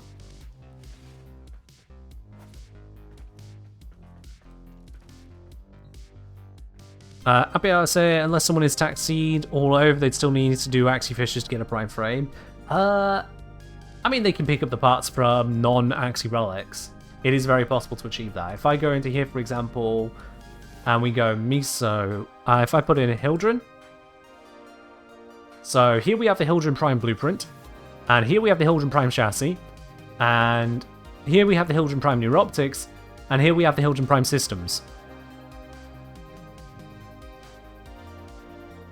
You can get a Hildren in just Miso relics. And let's see, this one is vaulted, this one's vaulted, this one's vaulted, all four of those are vaulted. This is the non-vaulted one, so fair enough. A brand new player obviously wouldn't have access to these relics, but they would be able to join into missions with people running those relics. Because, you know, I've got a bundle of them lying around, plenty of other people are going to have them lying around, and that's just Hildren as an example. Now we've got Gauss is currently in rotation. There's a couple of them in lifts, Gauss Prime Systems on both of those. Gauss Prime Neuroptics and Systems on the Miso. Neo absolutely going crazy here. And we got three of them unvaulted. Gauss Prime Chassis, Gauss Prime Neuroptics, Gauss Prime Blueprint. All three available from currently available relics. So I wouldn't write it off like that, yeah. D maintains the rarity of an item more often than not. But the era, that shifts. Which could subsume Prime Frames. It was a big design choice from D to make it where you couldn't subsume Prime Frames. To make it where if you wanted that ability, you had to actually go get the basic frame. This is also a positive because it means if a Prime exists, the base frame is no longer useless, it's no longer just MR. It is also a crucial resource for filling up this thing over here. Whereas if it was the Primes, it would make any non-Prime standard frame with a Prime available, once again, halfway to useless. Yeah. True, you can also buy base frames with Plat feed to Helmet, which is what I did with Citrine. Yeah. For all players, it's really bad because you sold all your normal frames after farming again, now you're back. Yeah, it's such a horrible thing to do, isn't it? Like, it's really, really hard farming some of these frames. Like, so many people probably got rid of Nyx, and you can get Nyx in 3 minutes, which is, you know, honestly just abysmal. How dare you spend 3 minutes grabbing a Nyx? Ew. I'm just clicking through all the things and not finding the right ones. There we are. Yeah, that would suck, I guess. I know some of them take more than 3 minutes. But still. Equinox is not fun to refarm. Yeah, Equinox can be a bit of an issue. There is a lot of time gating, or at least fixed time waits on the Equinox farm, and that can definitely get frustrating on top of the significant number of pieces to yeah. Hike Engineer, can I see your Ogress build? One, that is not how you spell my name, and it's literally like multiple places across your screen. Two, I don't have an Ogress build I'm overly happy with, because there have been changes and changes and changes to Ogress. Yeah. That's why there's not a video on it.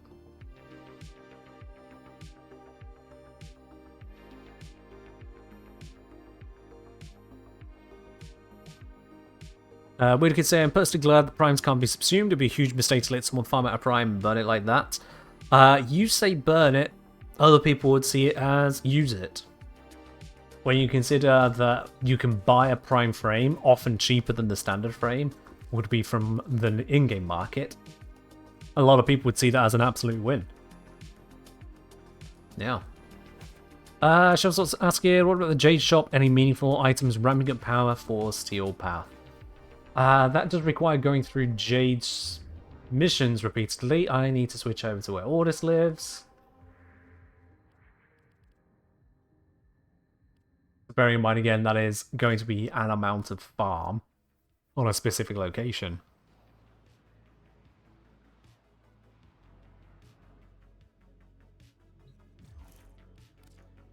Wrong button. Do it this way. Can I... Nope.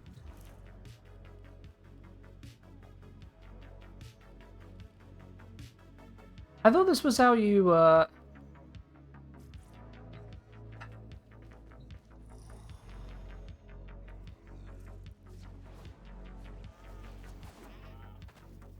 Where's he at? There's the at. In his time here, Ordis is ready to assist. Alright, so we got Arcane Ice Storm. Nope. Melee Affliction. Nice to have. Secondary Fortifier is tank. That can be helpful to people. But still, Xmas are relatively limited all told. It's not where newbies is having the biggest issue. Arcane Battery, not that big a deal. And Secondary Surge, next shot gains damage multiplier for every 200 current energy after ability cast. Yeah, that's not the concern then for a new player. And then Jade and Jade's kit, which nice, but not really the focus. The idea is not to find one thing that works, but to find a general solution that works for new players. That's more the idea and aim I'd like. So rather than saying use this frame or use this weapon, it's use these categories of items. Look to this direction of investment in your overall modding and arsenal. That's where I want someone to be. One of my big recommendations to someone getting onto Steel Path is Revenant. How many formers do I have in this Revenant? I have none. Okay. There's 0 former Revenant. Alright. What are arbitrations leveled as? They are like mid to low sortie tier where they start, but they scale, of course. Have a quick look at that for you. Yeah, 60-80, yeah. Midway in the sortie.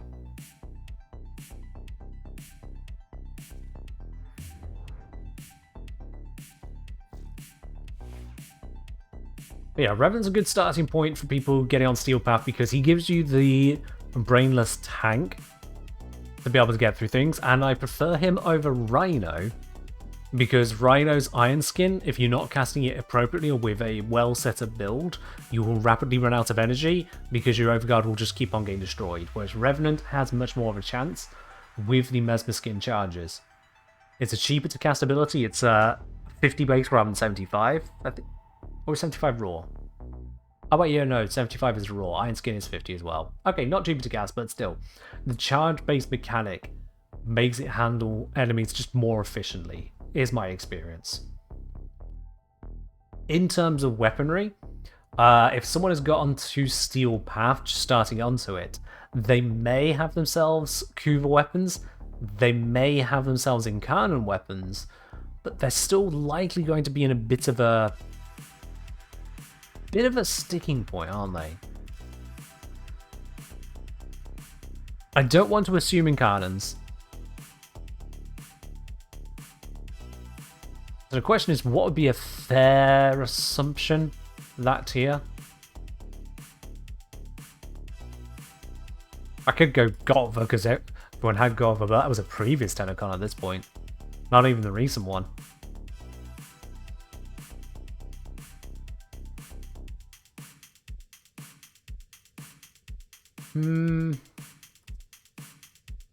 Spaz common enough. Spaz Prime. Do I consider primes for new players? Or considered Nataruk? I mean, to be honest, yeah, if they're going to be on Steel Path, they're going to have Nataruk. That's actually a fair point. If you're on Steel Path, you don't have Nataruk, that should be your standard. If your weapons are weaker than Nataruk, get better weapons. So yeah, if we do that with the Zoris as well, we can go quest weapons are your way forwards. There we are. So, let's take a welcome to Steel Path approach to this. Now, we have found that some arcanes are more accessible. I honestly would say to people, if you've got to Steel Path, just buy the Acolyte arcanes. Also have the Grimoire. Yes, Grimoire. Yeah, so Nataruk, Grimoire, Zoris. That could be an accessible loadout, yeah. What about Umbra Sword, Skiajati? Zoris is a little bit more effective in general, I'd say.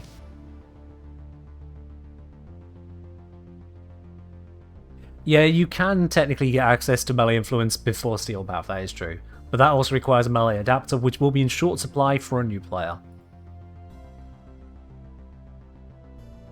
I mean, granted, so will the arcane adapters for primary, secondary as well, so, you know. You passively farm Steel Path arcanes? I mean, that's valid to do. If you consider that there are 126 arcanes needed to max out the 6 Steel Path arcanes, and an Acolyte spawns roughly every 5 minutes, that comes out to 10 hours, which is not the worst grind, but that's assuming you do get them every 5 minutes and you get the correct split of arcanes. So it might be closer to, say, 12 to 15 hours to max out the arcanes passively yourself.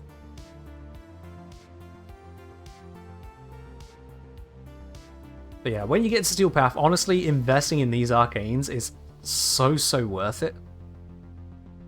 So worth it. KMBG saying, a lot of people don't realize that mods are sometimes even more important than the weapons themselves. If someone's got to Steel Path, I should hope they've learned that lesson, because you learn that lesson at Saturn.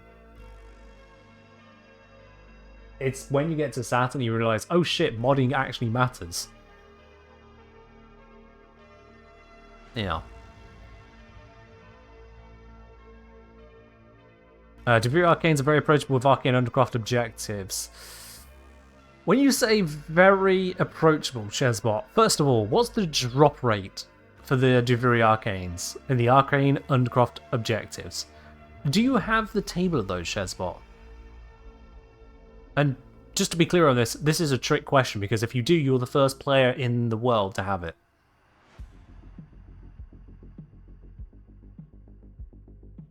Yeah. Hench is saying, you'd like to see that a friend of mine made a Steel Path without realizing her frame wasn't potatoed. I mean, that's different.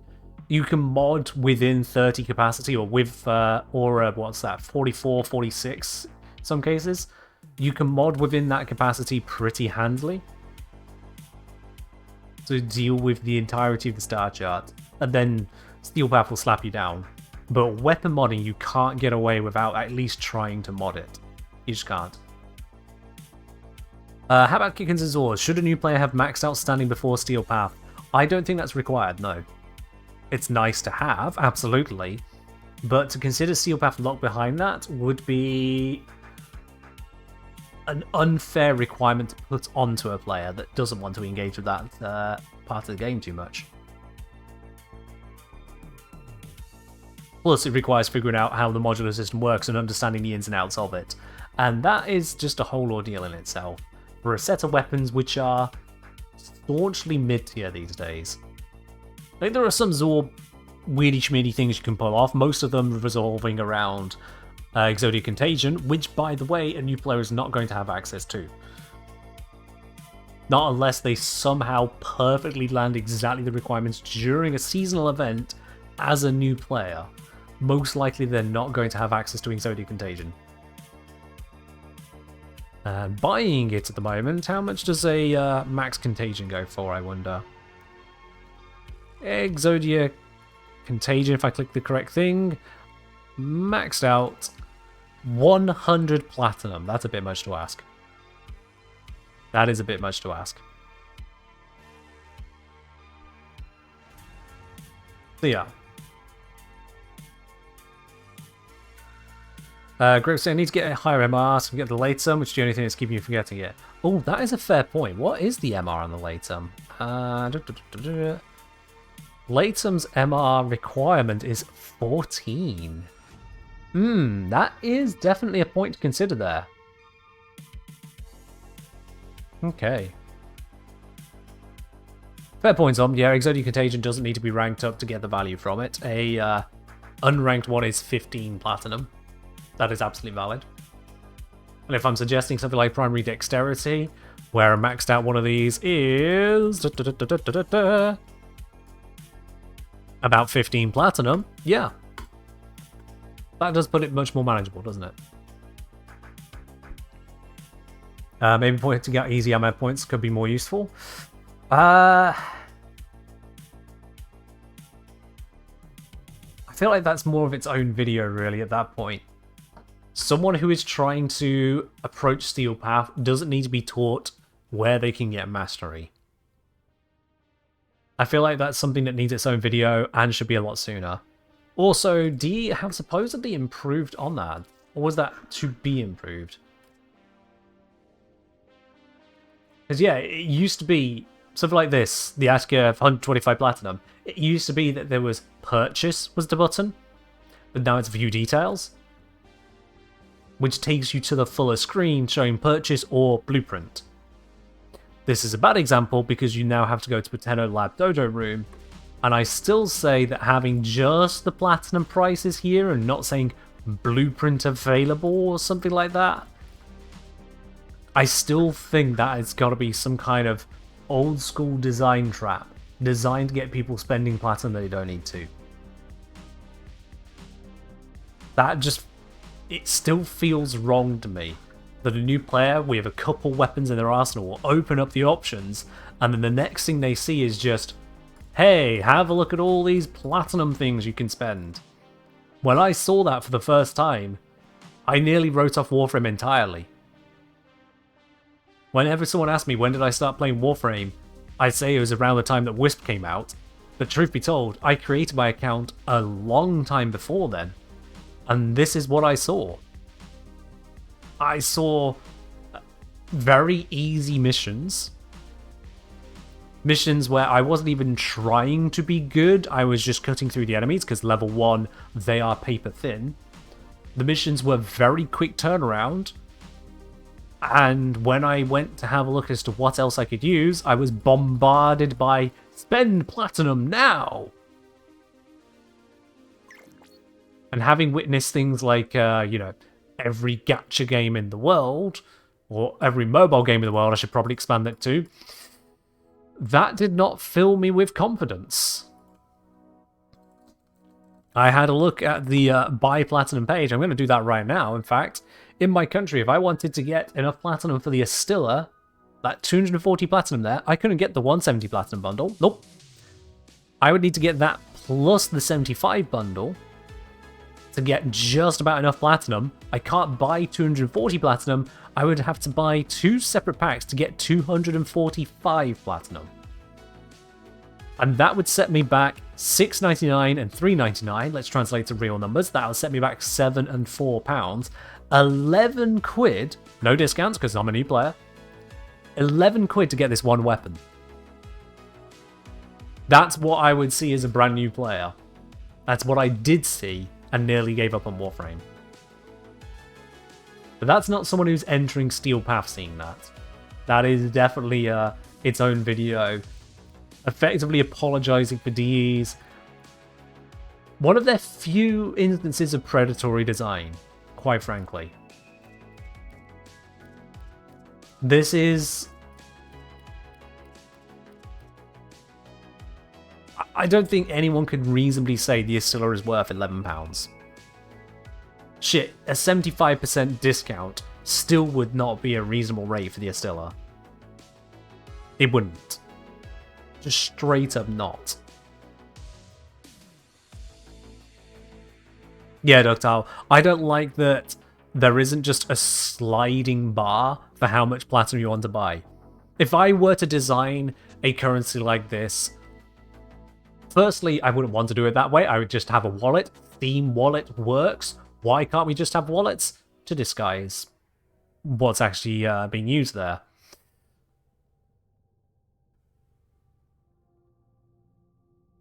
But I would, if I was just creating the platinum purchase screen, I would have, oh, here's the packs, and then just custom amount, a sliding bar, and every time you hit a pack threshold, the amount of platinum per dollar or whatever currency you're working with switches to that new rate. Or it gives you a bonus. You hit the different thresholds and it just activates a, hey, if you buy this amount, you'll get 100 extra, or whatever the rate goes for at that point.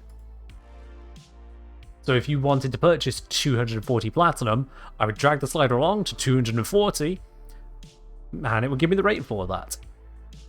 And if that's running at the 170 platinum for £7 rate, that would come out to £9.88. Cool, job done. Which is actually cheaper than buying the 170 and the 75 plat packs. Whilst also being cheaper than buying a 370 pack. Oh my god, Kin was So that's replaced probably by why a they don't do it. snake. Please save me from this cruel new god, forgive me my snake sins. My sins, if you will. Esperi. Thank you very much for subscribing for 34 months.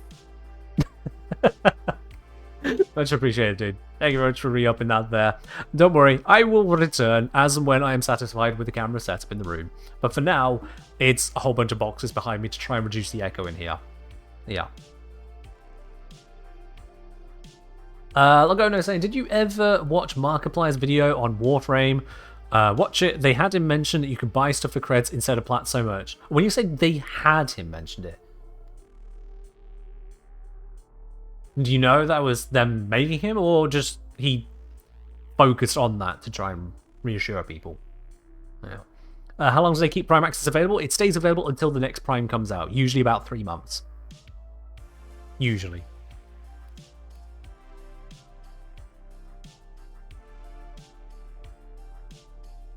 Yeah, this is a big issue for Warframe, from my particular opinion. And I wonder the fact that it hasn't been removed in all this time would suggest to me that it is actually a substantial amount of income for Warframe. Sponsor video? Yeah, Lagona, I've been sponsored by Warframe. I can tell you now that being sponsored by a company does not mean that you have exactly and only their talking points and exactly and only their way of saying it. Like, for example, when I did the video on Styanax, I think the only change they made, aside from the way I make videos like the one for Styanax, the only change is that at some point I think I used the word insane to refer to someone's playstyle, and they asked me to remove that. And that's it. Even with sponsors like the one, I know, forgive me for this, it was the first I ever took, the one Raid Shadow Legends sponsor I had, the only change made was to not use a silence beat during it. Just part of the little ad insert, I cut the music for one moment to help reinforce a point, but they didn't like that. They asked me to have music over that section as well, so I did. But otherwise, yeah, hit the key talking points, and do it in my own fashion. That's what sponsors are. So I would be surprised if Markiplier, unless he's outright said it, was required to repeatedly mention buying stuff for creds rather than noticing it himself as a weak point of Warframe and trying to call it out to help out players. Yeah. 424 is saying it only works on people before they realize they can get a better version of that weapon for a fraction of the price. Yeah, so 420, that's not quite how so-called whales work. And I hate the term, but I also recognize why that term exists, because it is part of the predatory nature of this kind of sales interface. It gets the kind of person who goes, hey, my friend told me to go play Warframe. Sure, I got 50 quid to spend. Oh, it's free to play? Okay, I'll buy 50 quid of their currency, whatever. Let's see what I can get for that. So, bam, they drop the money. They're like, oh, sweet, I've got 1,000 platinum. I asked him, what's a good weapon? He said, oh, yeah, man, I always use the heck. Oh, cool. Yeah, heck. Yeah, good new player weapon, 225 plat. I got that. Splendid, done. Sure, why not? That's exactly how it works. What's this down here? Okay then. Somebody wants to be ignored forever. And I have an inbox message. What's that? Thank you, Ken, for helping so many people. David Tennant voice from the doctor. Oh, I see. It was just a test message to make sure they were sending it to the right Kengineer. Never mind, Whiteside. I'll let you off. This time. Thank you very much for that. I do appreciate it. I'll add to the fashion options for Oberon as Wendy Buffin.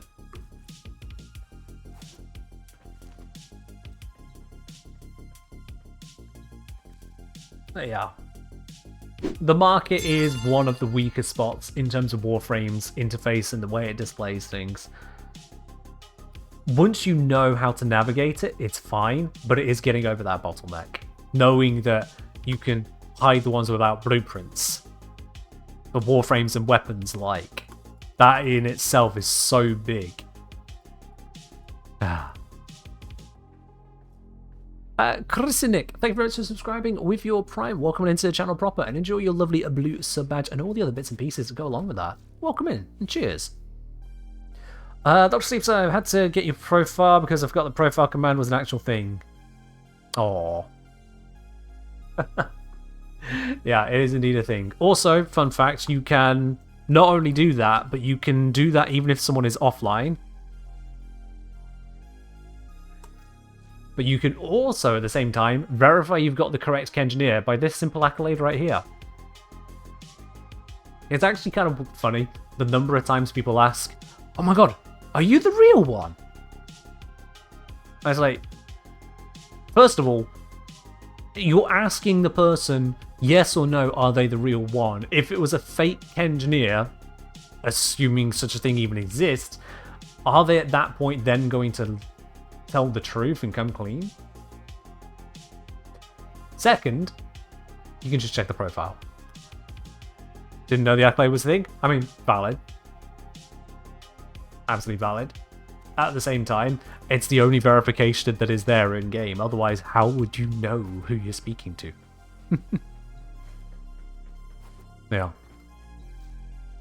Yeah. Flo say, I've been asked if I owe you multiple times over. You what? Flo, sorry, no.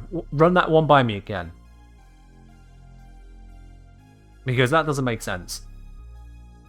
Kaizaria said, is there a way to know if these noob traps making them spend plat on things they didn't need to frustrate players out of Warframe? Is there a way to know? Yes, it happened to me. Because of the glyph. Oh, Jesus Christ. No. No. No. No. No. No, no, no. People are not seeing my glyph in use and going, oh, that must be the Kengineer himself. No. That's not how this works. That won't be the first glyph they've seen. I know I've worked retail Solomir, but that's not the first glyph people have seen. They will see people with other glyphs. Matching glyphs.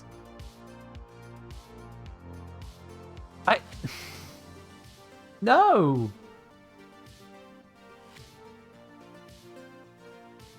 You got asked that so many times you changed it for the buff corpus? You're kidding me. Christ. Oh my god. That... Wow. No, wow. I mean, I was ready for a number of things, but I was not ready for this. What?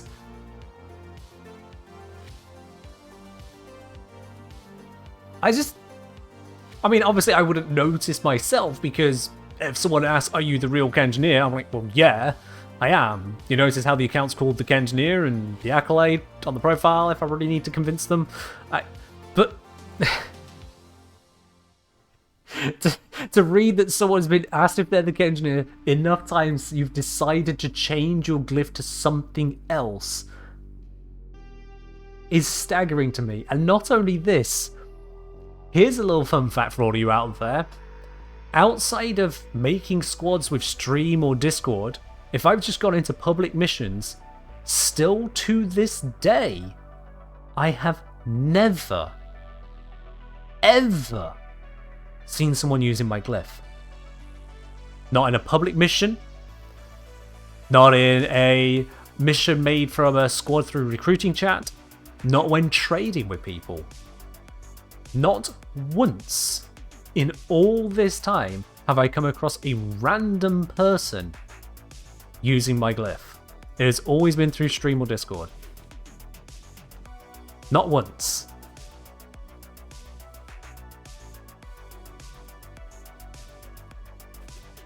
You changed your glyph to Tagfer for a while to avoid Kengineer questions? Oh my god. Oh my...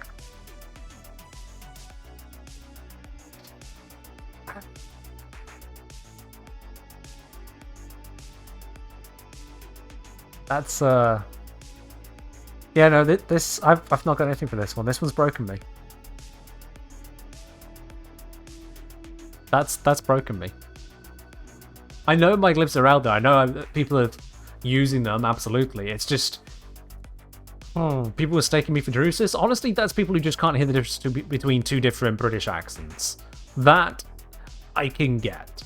Or they're just trying to be funny. They go, haha, here's a smart British guy, must be Drusus.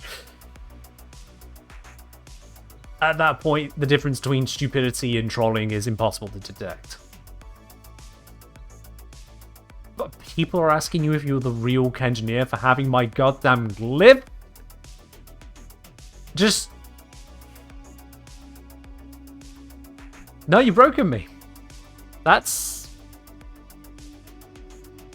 You can't see right now how hard I'm face palming. This is the one downside of no camera. You don't get the visual, emotive side of this. You're just hearing me in mild distress right now. But what the fuck? I mean, I appreciate it, Flo. I'm just... Wow. Maybe I need to ask E if I can have a different glyph. Hi, yeah, can I get a different one? My community stopped using it because people keep thinking they're me and they don't like that. I mean... Jesus, this is almost as bad as Discovery yesterday that the word filthy is filtered out on primetime. You can't put it in the chat. Ozzy, thank you for the 30 bits. I discovered this when trying to put in the quote from the TF2's medic. Archimedes? No, it's filthy in there. Because there was a artwork put up of Medic and Archimedes with Proto Trinity and the mouse. But it turns out that got filtered by the word filthy. The word filthy was caught by Automod. Someone else I was talking to on Discord at the time tested it. They just tried typing the word filthy and putting that into the Warframe chat and it got auto-modded.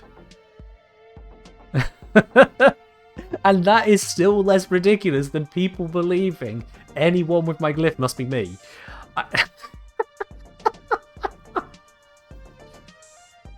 This is a bucket.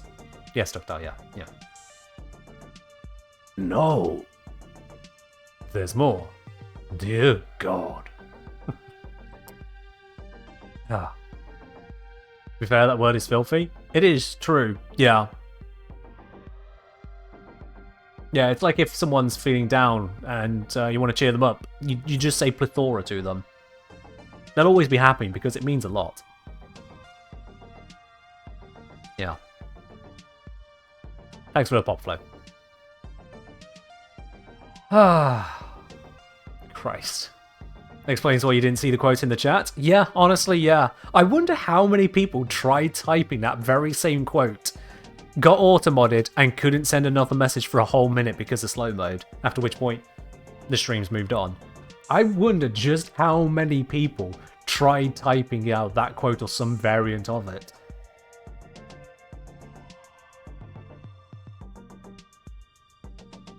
Christ. Yeah, I'm going to have to raise both of these things up with DE. that should give the community contact a laugh. Christ. Wasn't I attempting to do Noob Path, Steel Path?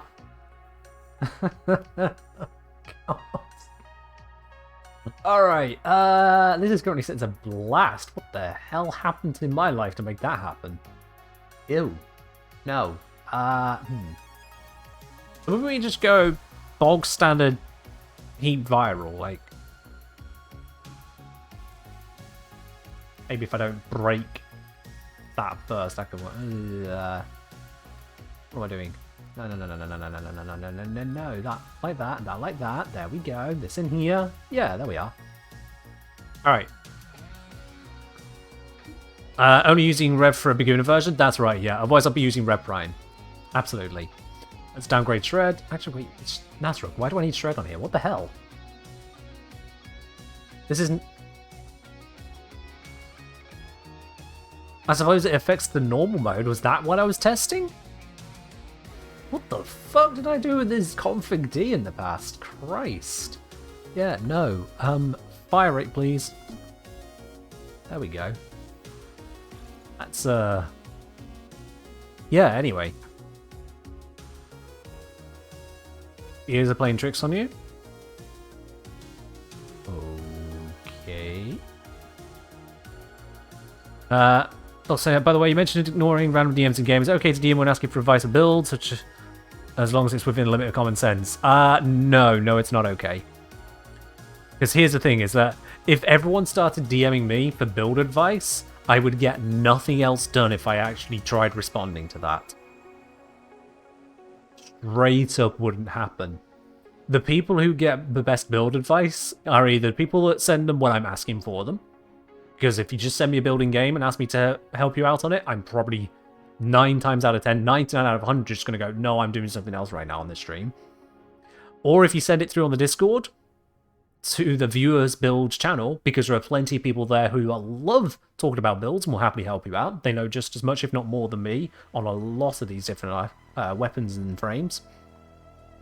Or if someone picks up the coaching that I offer over on Patreon, as I do help out people with builds on a monthly basis there. How does one set up a giveaway with DE? Cloud's resources prefer a laundering ban. Contact DE support to see if they'll allow it. They probably won't, but contact support.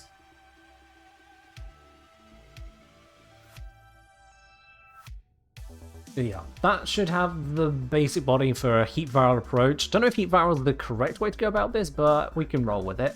I mean, it has plenty of status, so seems viable enough. Does this? There is a problem with this build. I wonder if you can see the problem with this build right now. It's meant to be a newbie build, that's why there's no galvanized, but can you see the problem with this build? Something very, very important. Rhyme rounds? Rhyme rounds is not a problem. Crit delay? Okay, Carolus, you can stop naming mods now. When you name a problem, You can't just name a mod. That's just reading a mod off the screen. Also, you can get rhyme rounds.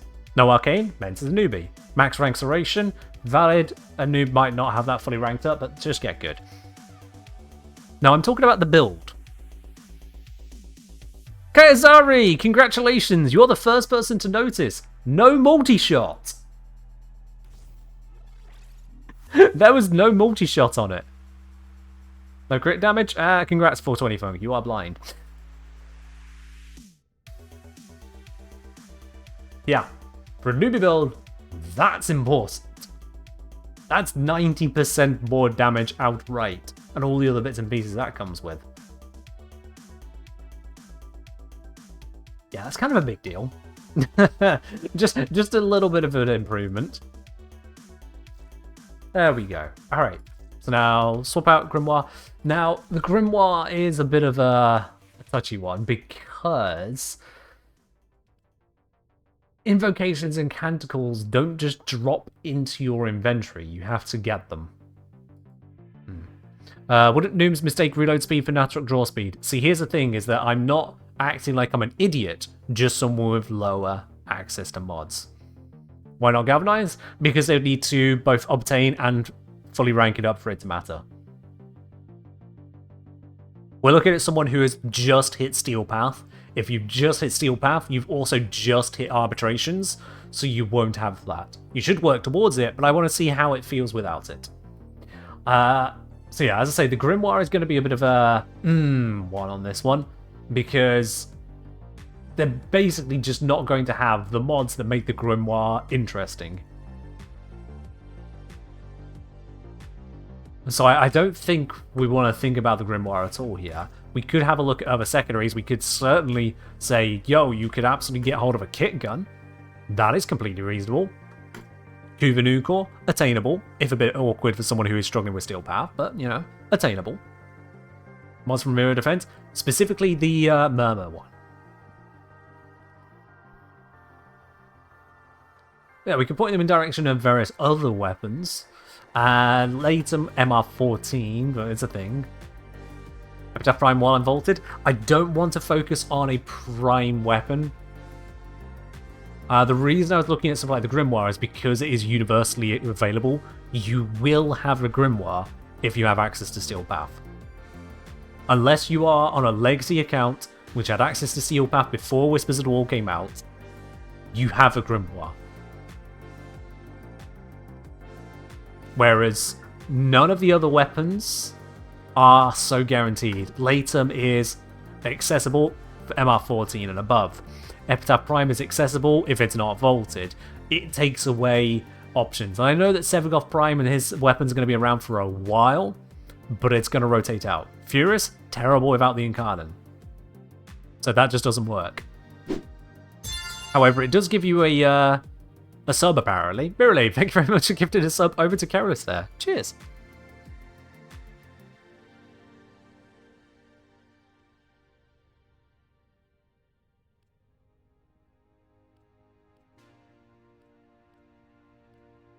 But yeah, I'm loath to go on to the kit guns because there's just stuff to go through on that side for the player. Aren't some primes never vaulted? Some primes are never vaulted, but those permanently available ones suck until they're incarnate, so they don't value. Besides Zorus, we have Rumblejack. Yeah, we have Rumblejack, Skiajati, Broken War, Broken Scepter. There's a whole bunch of melees. Lex Prime?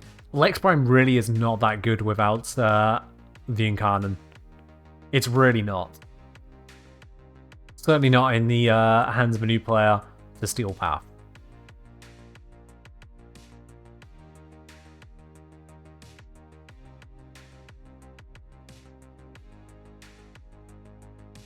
Don't know that Lex is vaulted, I'll be honest with you. It might be one of those that's always around. Lex Prime, let's see, Wiki. Doesn't state vaulted, no. Accessible from which relics? Yep, there are available relics for it at this point in time, so it is not vaulted. Yeah, Lex is evergreen. But again, Lex Prime, sure, it's kind of like a Warframe Deagle, but it still doesn't actually go that far. No, I don't think any of these actually hit the requirements we're looking for here, so I'm going to skip out on the secondary for now. Latum is a work too. Nucor is an easy enough pickup. Epitaph is a pickup they can get to. Tenet weapons, kick guns, there are things they can get, but they're not guaranteed in your inventory by that point. Zoris, however, is, unless you're more and sold it. Lots of people do that. Don't know why you did it, but it's there.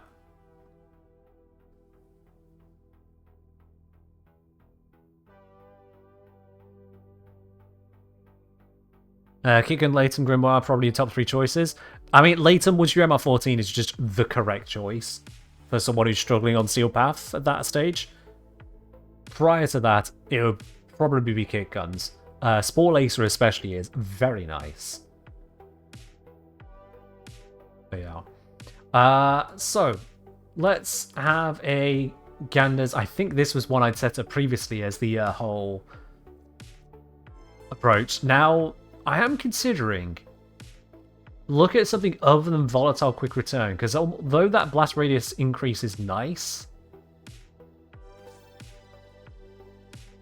it starts with a base 9 meter range, so increasing that to 12 isn't necessary. 9's already pretty decent. And that gives us room to go down a different route instead. Prime Pressure Point does a lot of work. Normal Pressure Point, I think, got buffed, didn't it? So now it's not as terrible. It's 120, because I swear it used to be lower.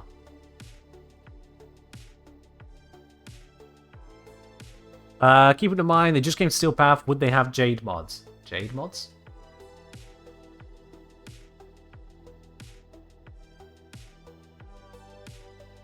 Jade mods? Oh, right, the Elementalist stuff. Okay. Maybe, maybe not.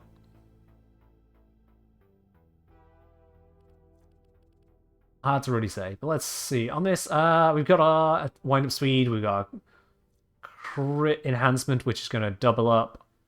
We've got a pressure point, Organ Shatter, Shocking Touch, Corrupt Charge because initial combo, more crit damage because, hey, why not? Question is, what else to throw onto this one? Attack speed isn't really the benefit we're looking for.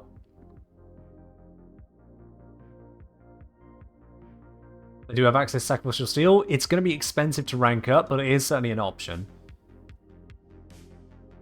It's just... that's a lot of endo to invest because it is a legendary tier mod.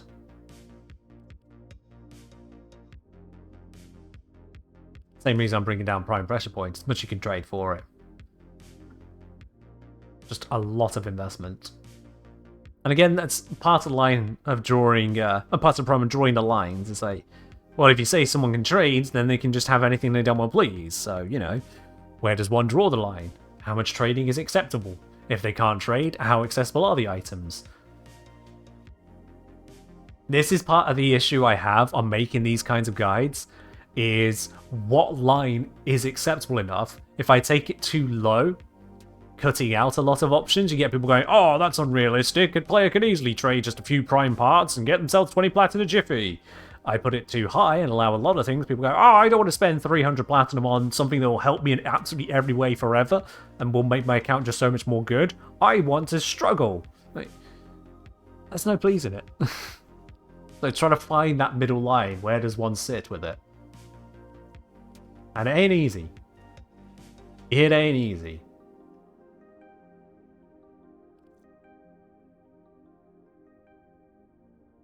I think Power Throw is technically the correct answer here because of the amount of extra damage it gives.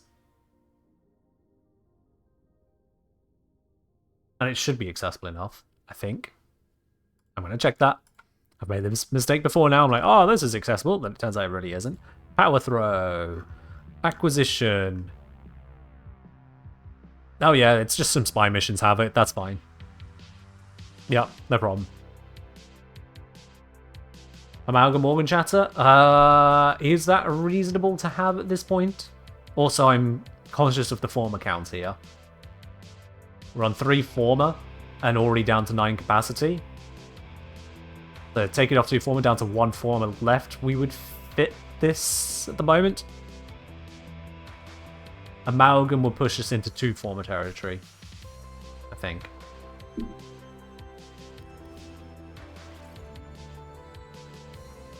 Yes, if these were both non-formed, that would be down to 1. And that would be +2. Yeah, that wouldn't fit. Yeah.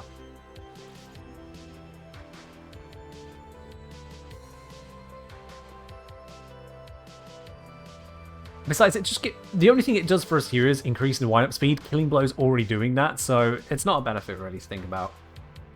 Because it decreases our crit damage for that speed. We can go without it right now. Let's run these. I'm going to ignore the Grimoire. I'm not going to use it. We're running Zoris, Natarok, Revenant. That is the focus here. And I'm just going to have... You know what? Sod it. Tax on it. Everyone has a tax on. Oh god, what is this? Yep, alright.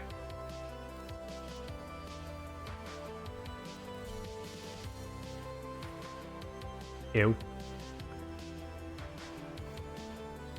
Okay then. Unranked Pity Arcanes. Oh, I need to take off these. No, wait, it's because it switched build. I just broke the build. No. Or was it? No, it was supposed to be this. Yeah. So these are too expensive. This is unreasonable. Continuity. Intensify.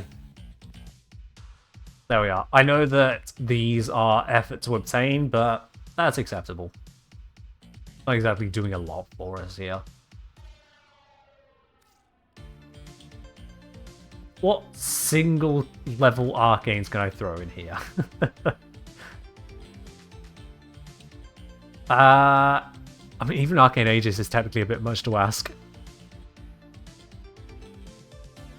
That is technically a bit much to ask.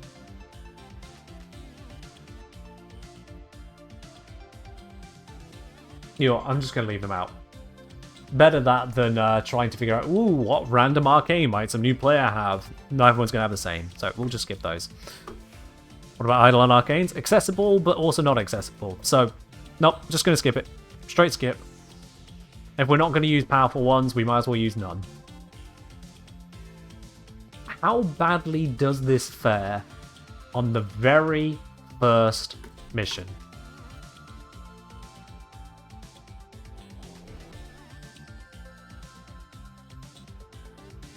Let's see how this goes for us. I've heavily downranked a lot of stuff. I'm still using a Helmet Subsumer Raw. Honestly, accessible, so, yeah.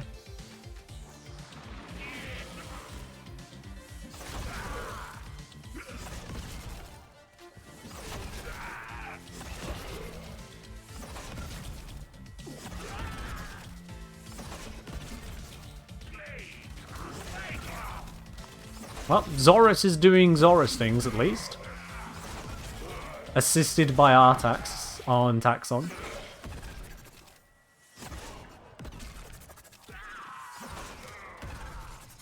Yep. And how about Natarok?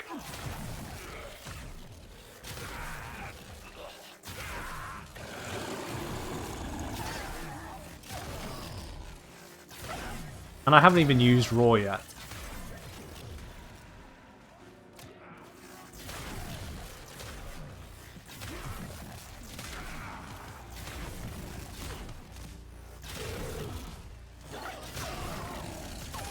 I mean, it seems to be working well enough to me.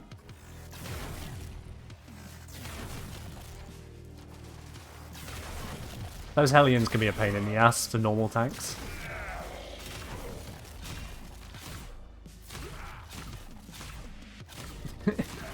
Just poke him in the head with the headshots. The fact that works is kind of silly. Ah, I'm slowed down. Yep.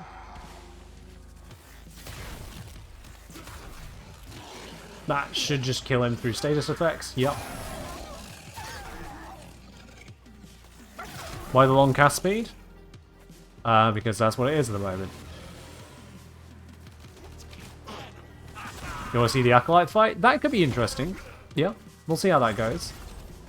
I have got Roar to assist me.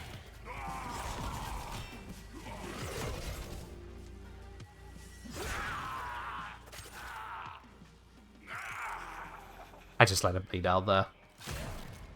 At least we've got no ammo concerns, because we literally have infinite.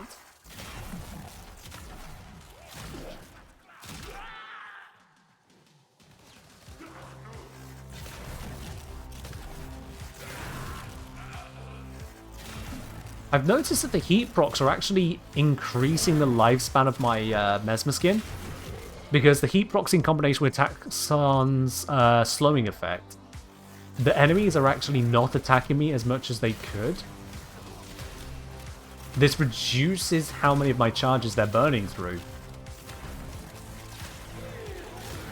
So that's a neat little combo I didn't even think of.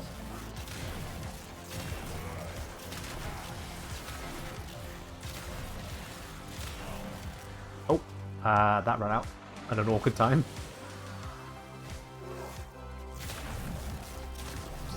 Violence, Mesmer Skin, Roar, no more.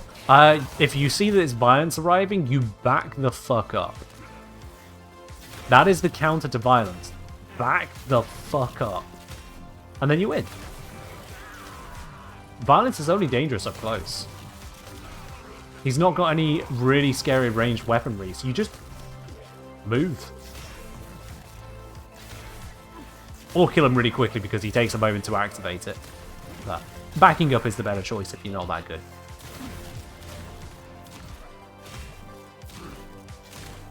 Following him again. Yeah, this isn't the strongest killer with these mods. It is definitely struggling, and that's because we got absolutely no Galvanize, no Arcanes, none of that power, where that power could definitely be available. Some way, somehow to us.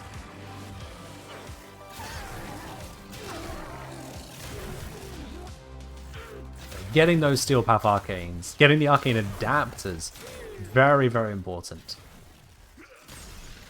And farming up those Galvanized mods, spending the time getting the Endo, also worth it. Oops. Well, that was an unfortunate time to get disarmed. Hello, Violence. We're going to back up from you.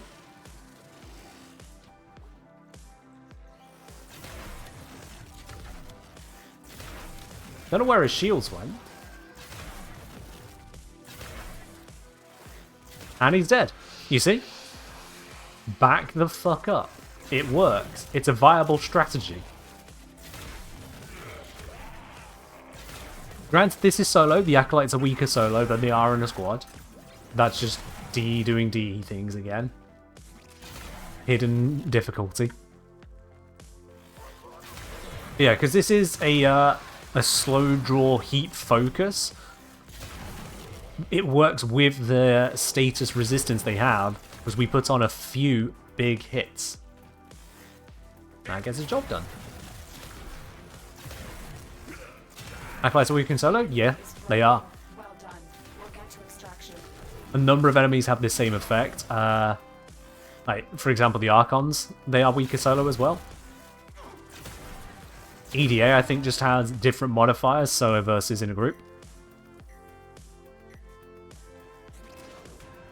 Yeah. Some people seeing this and still say Prime Mod is mandatory. I mean, this is a pretty slow run. Come on, look at this. We're 6 minutes in. I'm actively taking them out bit by bit. Granted, without using my buff so far. We'll rerun this one in a moment with Roar. And see how that changes the equation. I mean, I could just leave, but yeah. 115 kills, 6.5 minutes.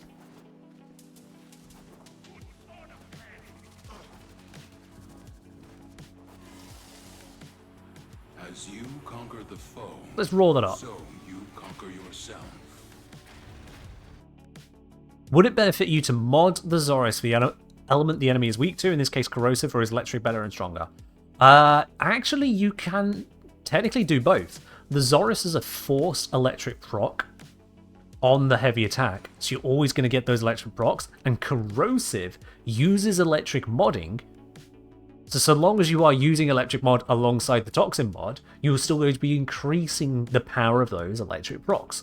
So you could go both. The problem, however, is on the status output. Zorus is a slow weapon and even lower status. So you're not going to be putting out a lot of corrosive status procs, so the bonus damage you're getting on the corrosive effect there isn't going to be that much all told. 50% extra damage to then do what with it? Whereas additional electric procs, as soon as they tick, they've done that 50% damage.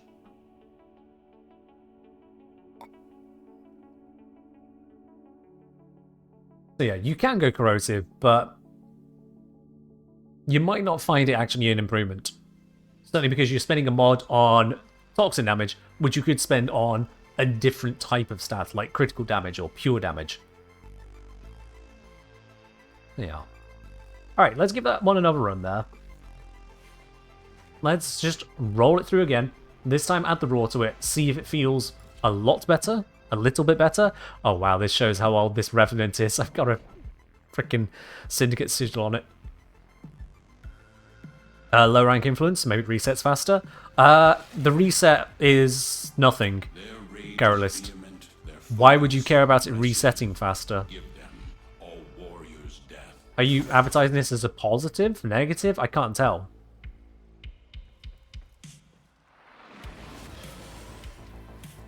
Anyway, let's get in on smacking these up. Roar up. Oh, Nox to start. That's terrifying. Imagine that's the very first enemy you see on Steel Path. Steel Path Nox. Yeah, that shouldn't be legal. D+, limit Nox spawns to not the first enemy.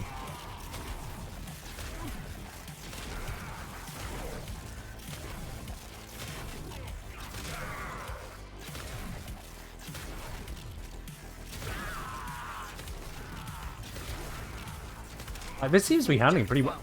I've done it enough that I've actually got the Lich candidate to spawn.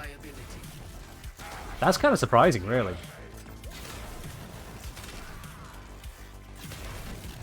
Like, granted, we got a lot of enemies in the area, but that is actually slightly surprising.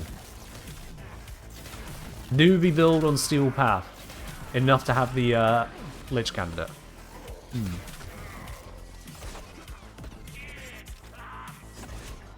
No Roar at the moment and no energy to cast it is a concern. I think Energy Nexus might be a very good pickup for this build. That should be reasonably accessible. I have to double check the drop tables on the labs on that, but I think Energy Nexus is reasonable. And it would do a lot for this build. Or just use Eneric, of course, but that requires a lot more focus setup versus just a mod.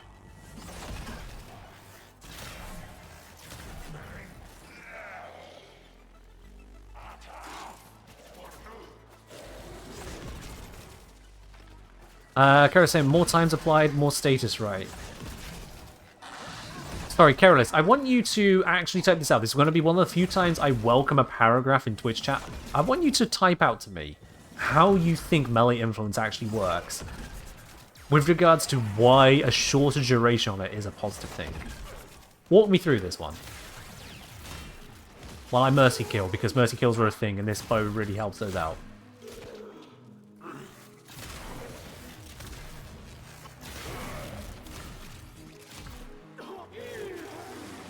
Free up those charges. I have enough for a roar. I'll do that now.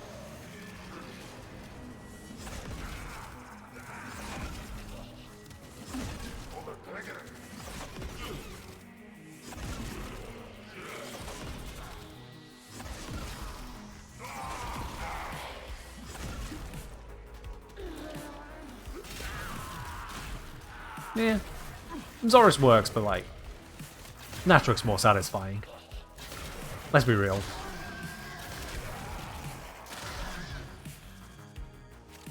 I saw a screen flicker. What am I about to suffer?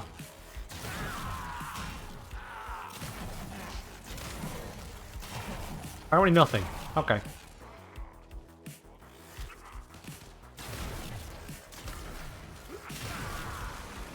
Re up the Mesmer skin, because defense is most important. You like Zorus with Blast right now, watching the damage ticks is fun. I mean, I can see some value to it. It's not got a very large AoE has Blast on it though, whereas yeah, you could just fully go in with the AoE of Zorus. I just feel like putting in 2 element mods to get Blast is a bit of a diversion that doesn't actually achieve what you need.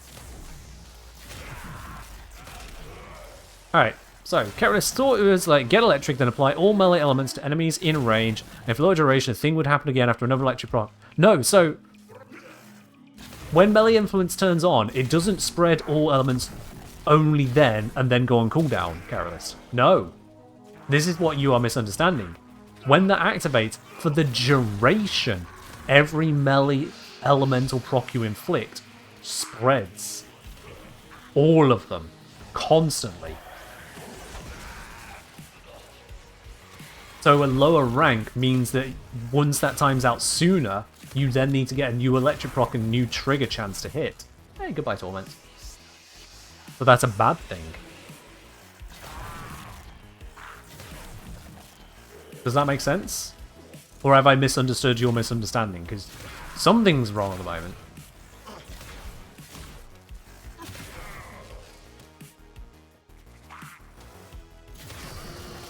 Hello, Arson Xmas. I am Revenant, so I don't care.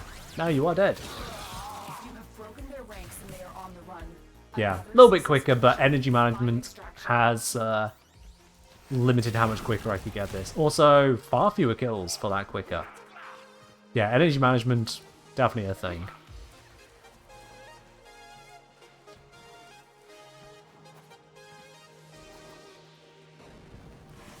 Honestly, this looks like the simple answer here. Yeah. Character says, so electric influence, then melee deals all statuses. Long duration means don't have to electric combustion for all the statuses. Correct, yeah. Straight up that. It only spreads the elementals. It doesn't spread things like slash. But it will spread your electric, your vial, your heat, whatever you've got going on. Mythic saying, is it just me going insane or is the microphone sounding more muffled in the new work in progress setup? It's not work in progress, it's a temporary filler because I've had to activate some heavy-handed noise suppression to deal with the echo in the room. This is what it sounds like if I turn that off. Now, bearing in mind what I've just said, is this really a better quality for you? I've just turned off the noise suppression, so any echo in the room should be coming through as fully as possible. I've mitigated the echo, but I can still hear a fair amount of it.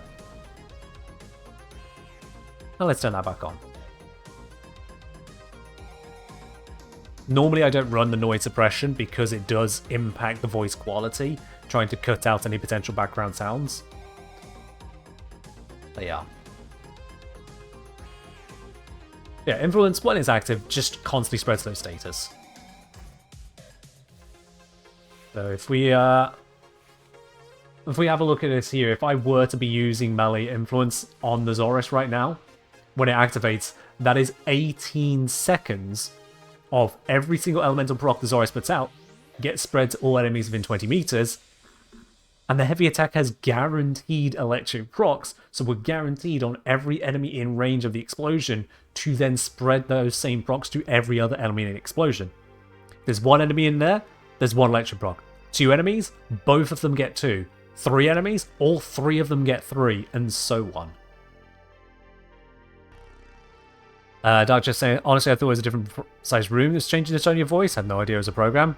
Yeah, I don't remember exactly how different they sound with and without the noise suppression, but I have put a heavy-handed suppression on there to deal with the echo. It is pretty heavy-handed. To the point that even slurping a drink right next to the microphone didn't come through.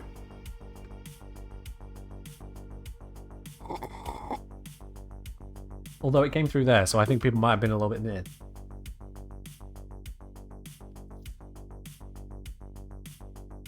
Anyway. But the point is, Zorus, Nataruk, they're slow, but they get the work done. But that was used with a frame that doesn't really have much in the way of buffs.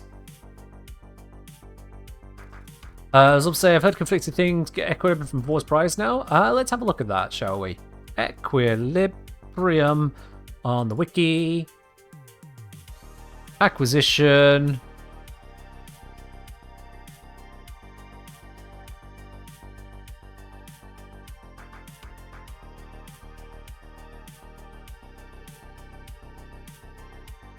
The wiki doesn't really note much about it, no.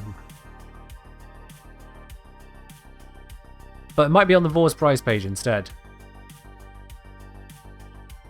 Wiki might not be up to date. Yeah, so I'm going to check Vor's Prize instead, because if there's been an update to Vor's Prize, that's where the note would be.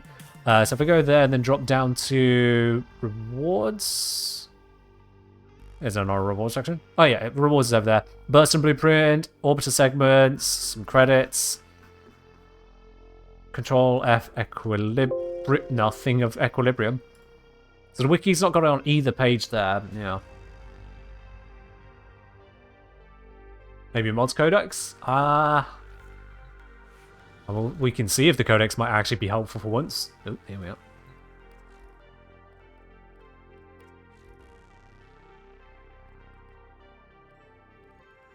There's mods. Vor's Prize. Yeah, it says it right there.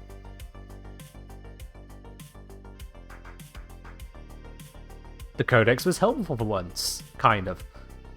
Now, is that guaranteed from Vor's Prize, or is it one of the possible mods you can get from Vor's Prize? Can I search Vor's Prize? Oh, I can.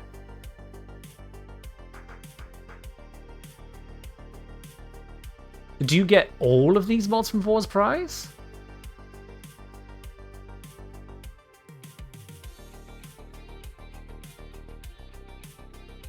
Huh. Okay. So you get Serration, Hornet Strike, Pressure Point, a whole bunch of these.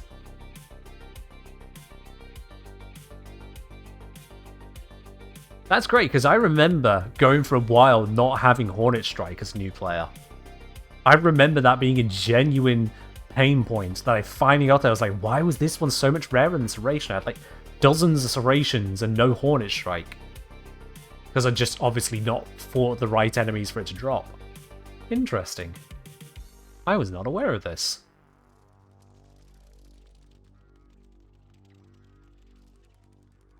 Interesting. Okay. Yeah, there's definitely some wiki bits and pieces to be updated on that then, isn't there? Unless they just say you get a selection, it's hidden behind something?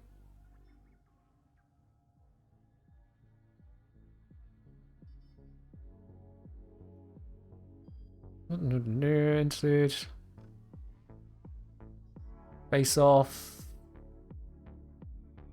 Wards. Yeah, players receive the blueprint for the Burstone as well as the materials needed to build it.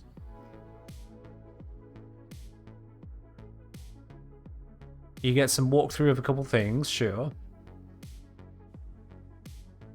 No, the wiki just doesn't have the notes on this one.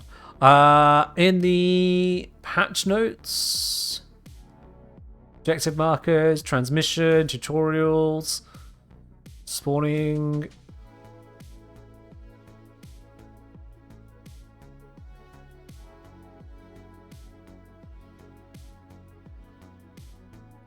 Removal of flawed mods.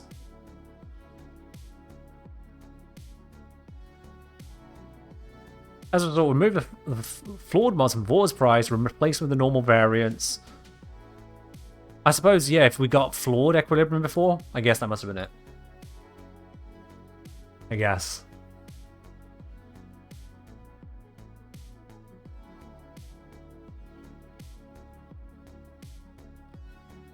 With Xmas being a thing, Equilibrium is pretty nice to have, yeah. How's it moving? It's going alright. I am currently a snake head under a blanket because camera background is not full setup yet. So yeah. You got floor and then had to use it until you started doing barrow? Yikes. Yikes. Okay, so whilst we're on the topic of energy economy mods then, Energy Nexus. That's the one that came with the labs. How accessible is that one that drops from Demolisher Bone Widow, Demolisher Void Rig, Rogue Bone Widow, Rogue Void Rig, Anatomizer, and the Fragmented? All at pretty shit rates.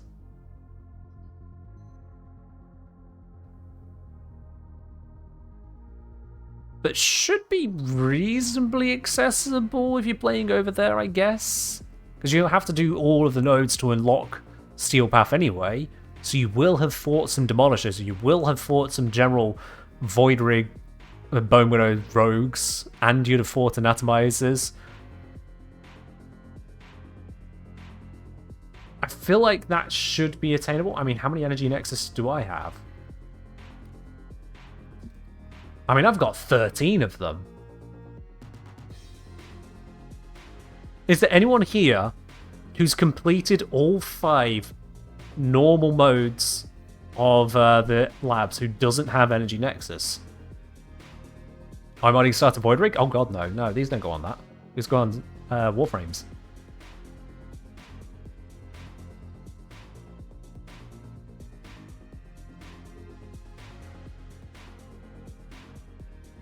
Yeah, so that is a bit of an interesting situation to hear people switching from a late game Legendary Arcane to literal tutorial completion mod. There's a fun one. You get Void Rig New War? Yeah, it's just Void Rig.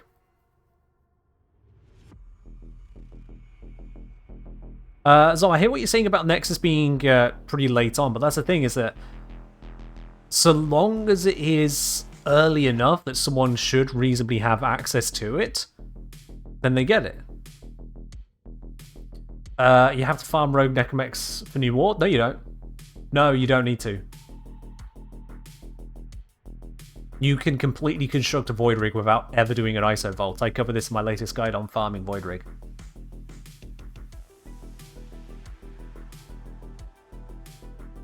Decorator, have one copy just news to me. There we are. At least you have a copy. Carolers, check out the video. How long does it take to farm a Void Rig? Well, how to farm it. Whatever I named it. It's a pretty recent one.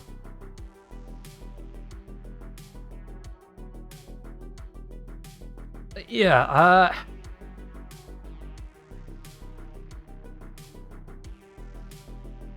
Energy Nexus, I think, should be a reasonable consideration here. If someone doesn't have Energy Nexus, it should be reasonable to obtain one. I mean, how much are they trading for at worst case scenario? Energy Nexus... I mean, they're 4 to 5 platinum. More like 5. 5 platinum to get an Energy Nexus. When it is such a deal for energy economy. Granted, it's a mod slot. Granted, it's only 3 energy regen per second. But over the course of a 5-minute mission like we just did there, 3 energy per second is 180 per minute. So that is 900 energy in a 5-minute mission. Just from that mod alone. To compare here, this setup with Raw here, Raw itself is using 52.5 energy every 46.2 seconds, which is 1.136 energy per second. If we then add in Mesmer Skin being cast twice as often, adding in 70 energy, we would be using a total of 122.5 energy every 46.2 seconds, which is 2.65. So Mesmer Skin plus Raw, casting 2 Mesmer Skins to 1 Raw, 100% uptime on Raw, we are using 2.65 energy per second. An Energy Nexus would 100% fund that. 100%. And when you have Energy Nexus, you have it for every frame that isn't Lavos or Hildrin. Because why the fuck would you put it on those? It's only a 9 drain, that's the same as Flow. So also very manageable there. on something like this, I mean, quite frankly, that deep polarity can get done. This is a zero former build, so this is doable just by having Revenant as a matter of course. Yeah, I dropped the strength a little bit there, so this has lost a charge. It's a choice. You can also get better mods than this in terms of strength. This is just a very generalized setup. Actually, looking at it, do we need the Augur Message? We could do that instead. It just drop down the duration on that. Notably, 39 instead of 46. Yeah. Thank you, Prick, really. Enemy radar for preference, or did you equip it for a reason? Honestly, I think that was just on there before the changes gave us a actual enemy radar. That's a fair point. That could just be something else. Boom, there we are. Now the enemies are easier to kill. Ta-da! And with this kind of income, you'd probably... I don't know if you'd even need flow. Because 190 energy max... I mean, that's enough. I don't think you need flow for this. And take it out flow, which allows us then to bring back in the strength of... what is it? Amar's Hatred, if you want to go that road. It's currently hidden behind Nexus, I think. Nope. Well, my Amar's Hatred has vanished. Hold on. I'll find it. There it is.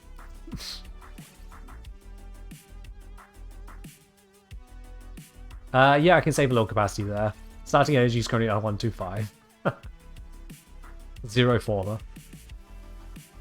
From Trinity World, just a question. If I want to farm an ephemera from listed liches, the odds of me not getting 1 in 5 runs is 1 minus supernate to 5, correct? Odds of you not getting 1 in that. No. No. What you've calculated there is the odds of you getting 1. At least 1. 0.8 is the chance of you not getting ephemera, assuming they are 20%. Raising that to the power of 5 is saying 5 times over of me doing this chance of not getting 1. What's the combined chance of me never getting 1 in those 5 runs? When you do 1 minus that, you're saying, okay, so what's the chance of every other scenario combined? Which includes the scenarios where you get 1, 2, 3, 4, or even 5 ephemeras. So yeah. Correct, Chilly Will, yeah. 0.8 to the 5 is chance of failure on 5 attempts. Multiply them all together. Yeah. Very simple way to test that, Chilly Will. If you're ever doing this kind of mathematics again, you want to sanity check your stuff, and this is a very powerful thing to do whenever fiddling with equations. Do a sanity check. In your case there, a sanity check would say if you did a 6th run, your chance of not getting an ephemera would have to go down. But if you changed your original equation from 1 minus 0.8 to the 5 to 1 minus 0.8 to the 6, the value would go up.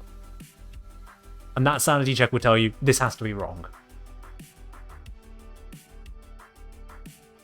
A very useful thing to do when doing any of those kinds of equations. Just throwing things together.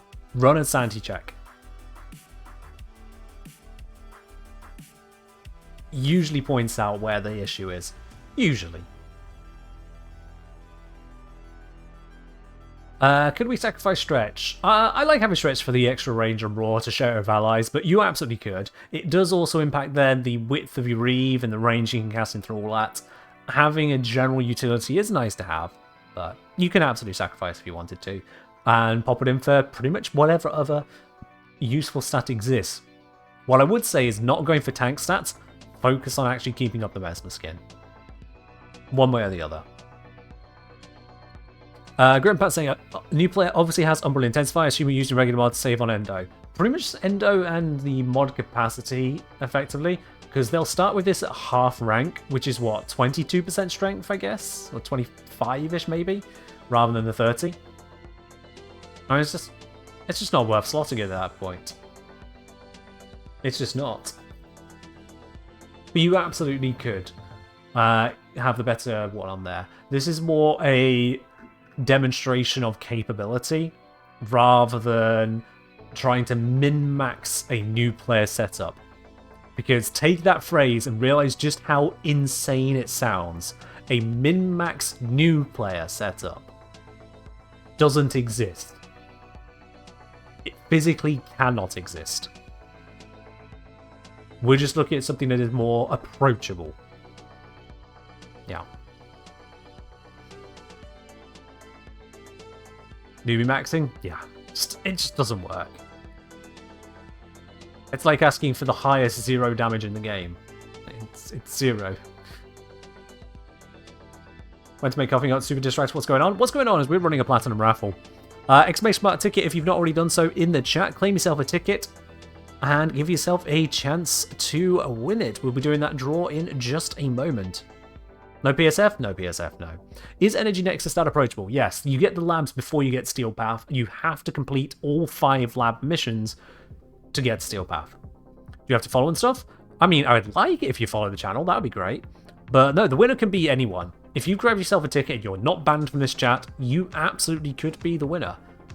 You could be playing on PC, PlayStation, Xbox, Switch, or mobile. Doesn't matter either. You don't have to be a subscriber. None of those things are requirements or lockout in any particular way. I like if you would follow the channel. I would love if you would subscribe to the channel. Support me, absolutely. I mean, you enjoy what I'm doing, so why not make it where I can keep doing more of it? How much time you got to redeem? Redeem it right now, Carolus. You are typing messages. If you type how much time I got to redeem it, you could have just redeemed it, which tells me you might not want it. Actually, you've already redeemed a ticket, so yeah. The ticket's instant.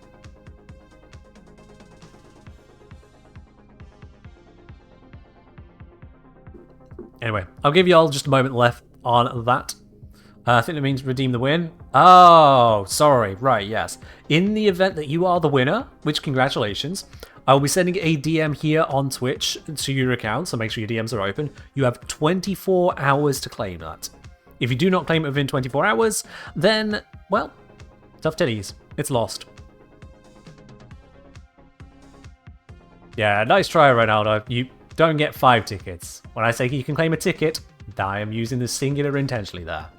1 ticket. 1. Alright, gonna close up the draw. Soon as I find the button to close it, so if you haven't already grabbed a ticket, that's on you. Or maybe you don't want one, fair enough. There it is, that's all closed up. So, out of those of you who have entered, let's have a look then. The winner today of the Platinum giveaway is indeed going to be Chili Will. Well, would you look at that? Would you look at that, Chili Will? Congratulations, you are the winner today of the Platinum giveaway. As I say, I'll be contacting you by Twitch DM very shortly after the end of the stream. Get hold of your Warframe username and platform. We'll get that sorted out there for you. That's username, platform, and cross-save status. Just to make sure we're definitely sending it the right way. Congratulations there, Chili Will. And to everyone else in the chat, thank you very much for joining in throughout the stream today. I know it's been a bit of a quieter one, bit of an unusual one, and a bit of a no-camera one.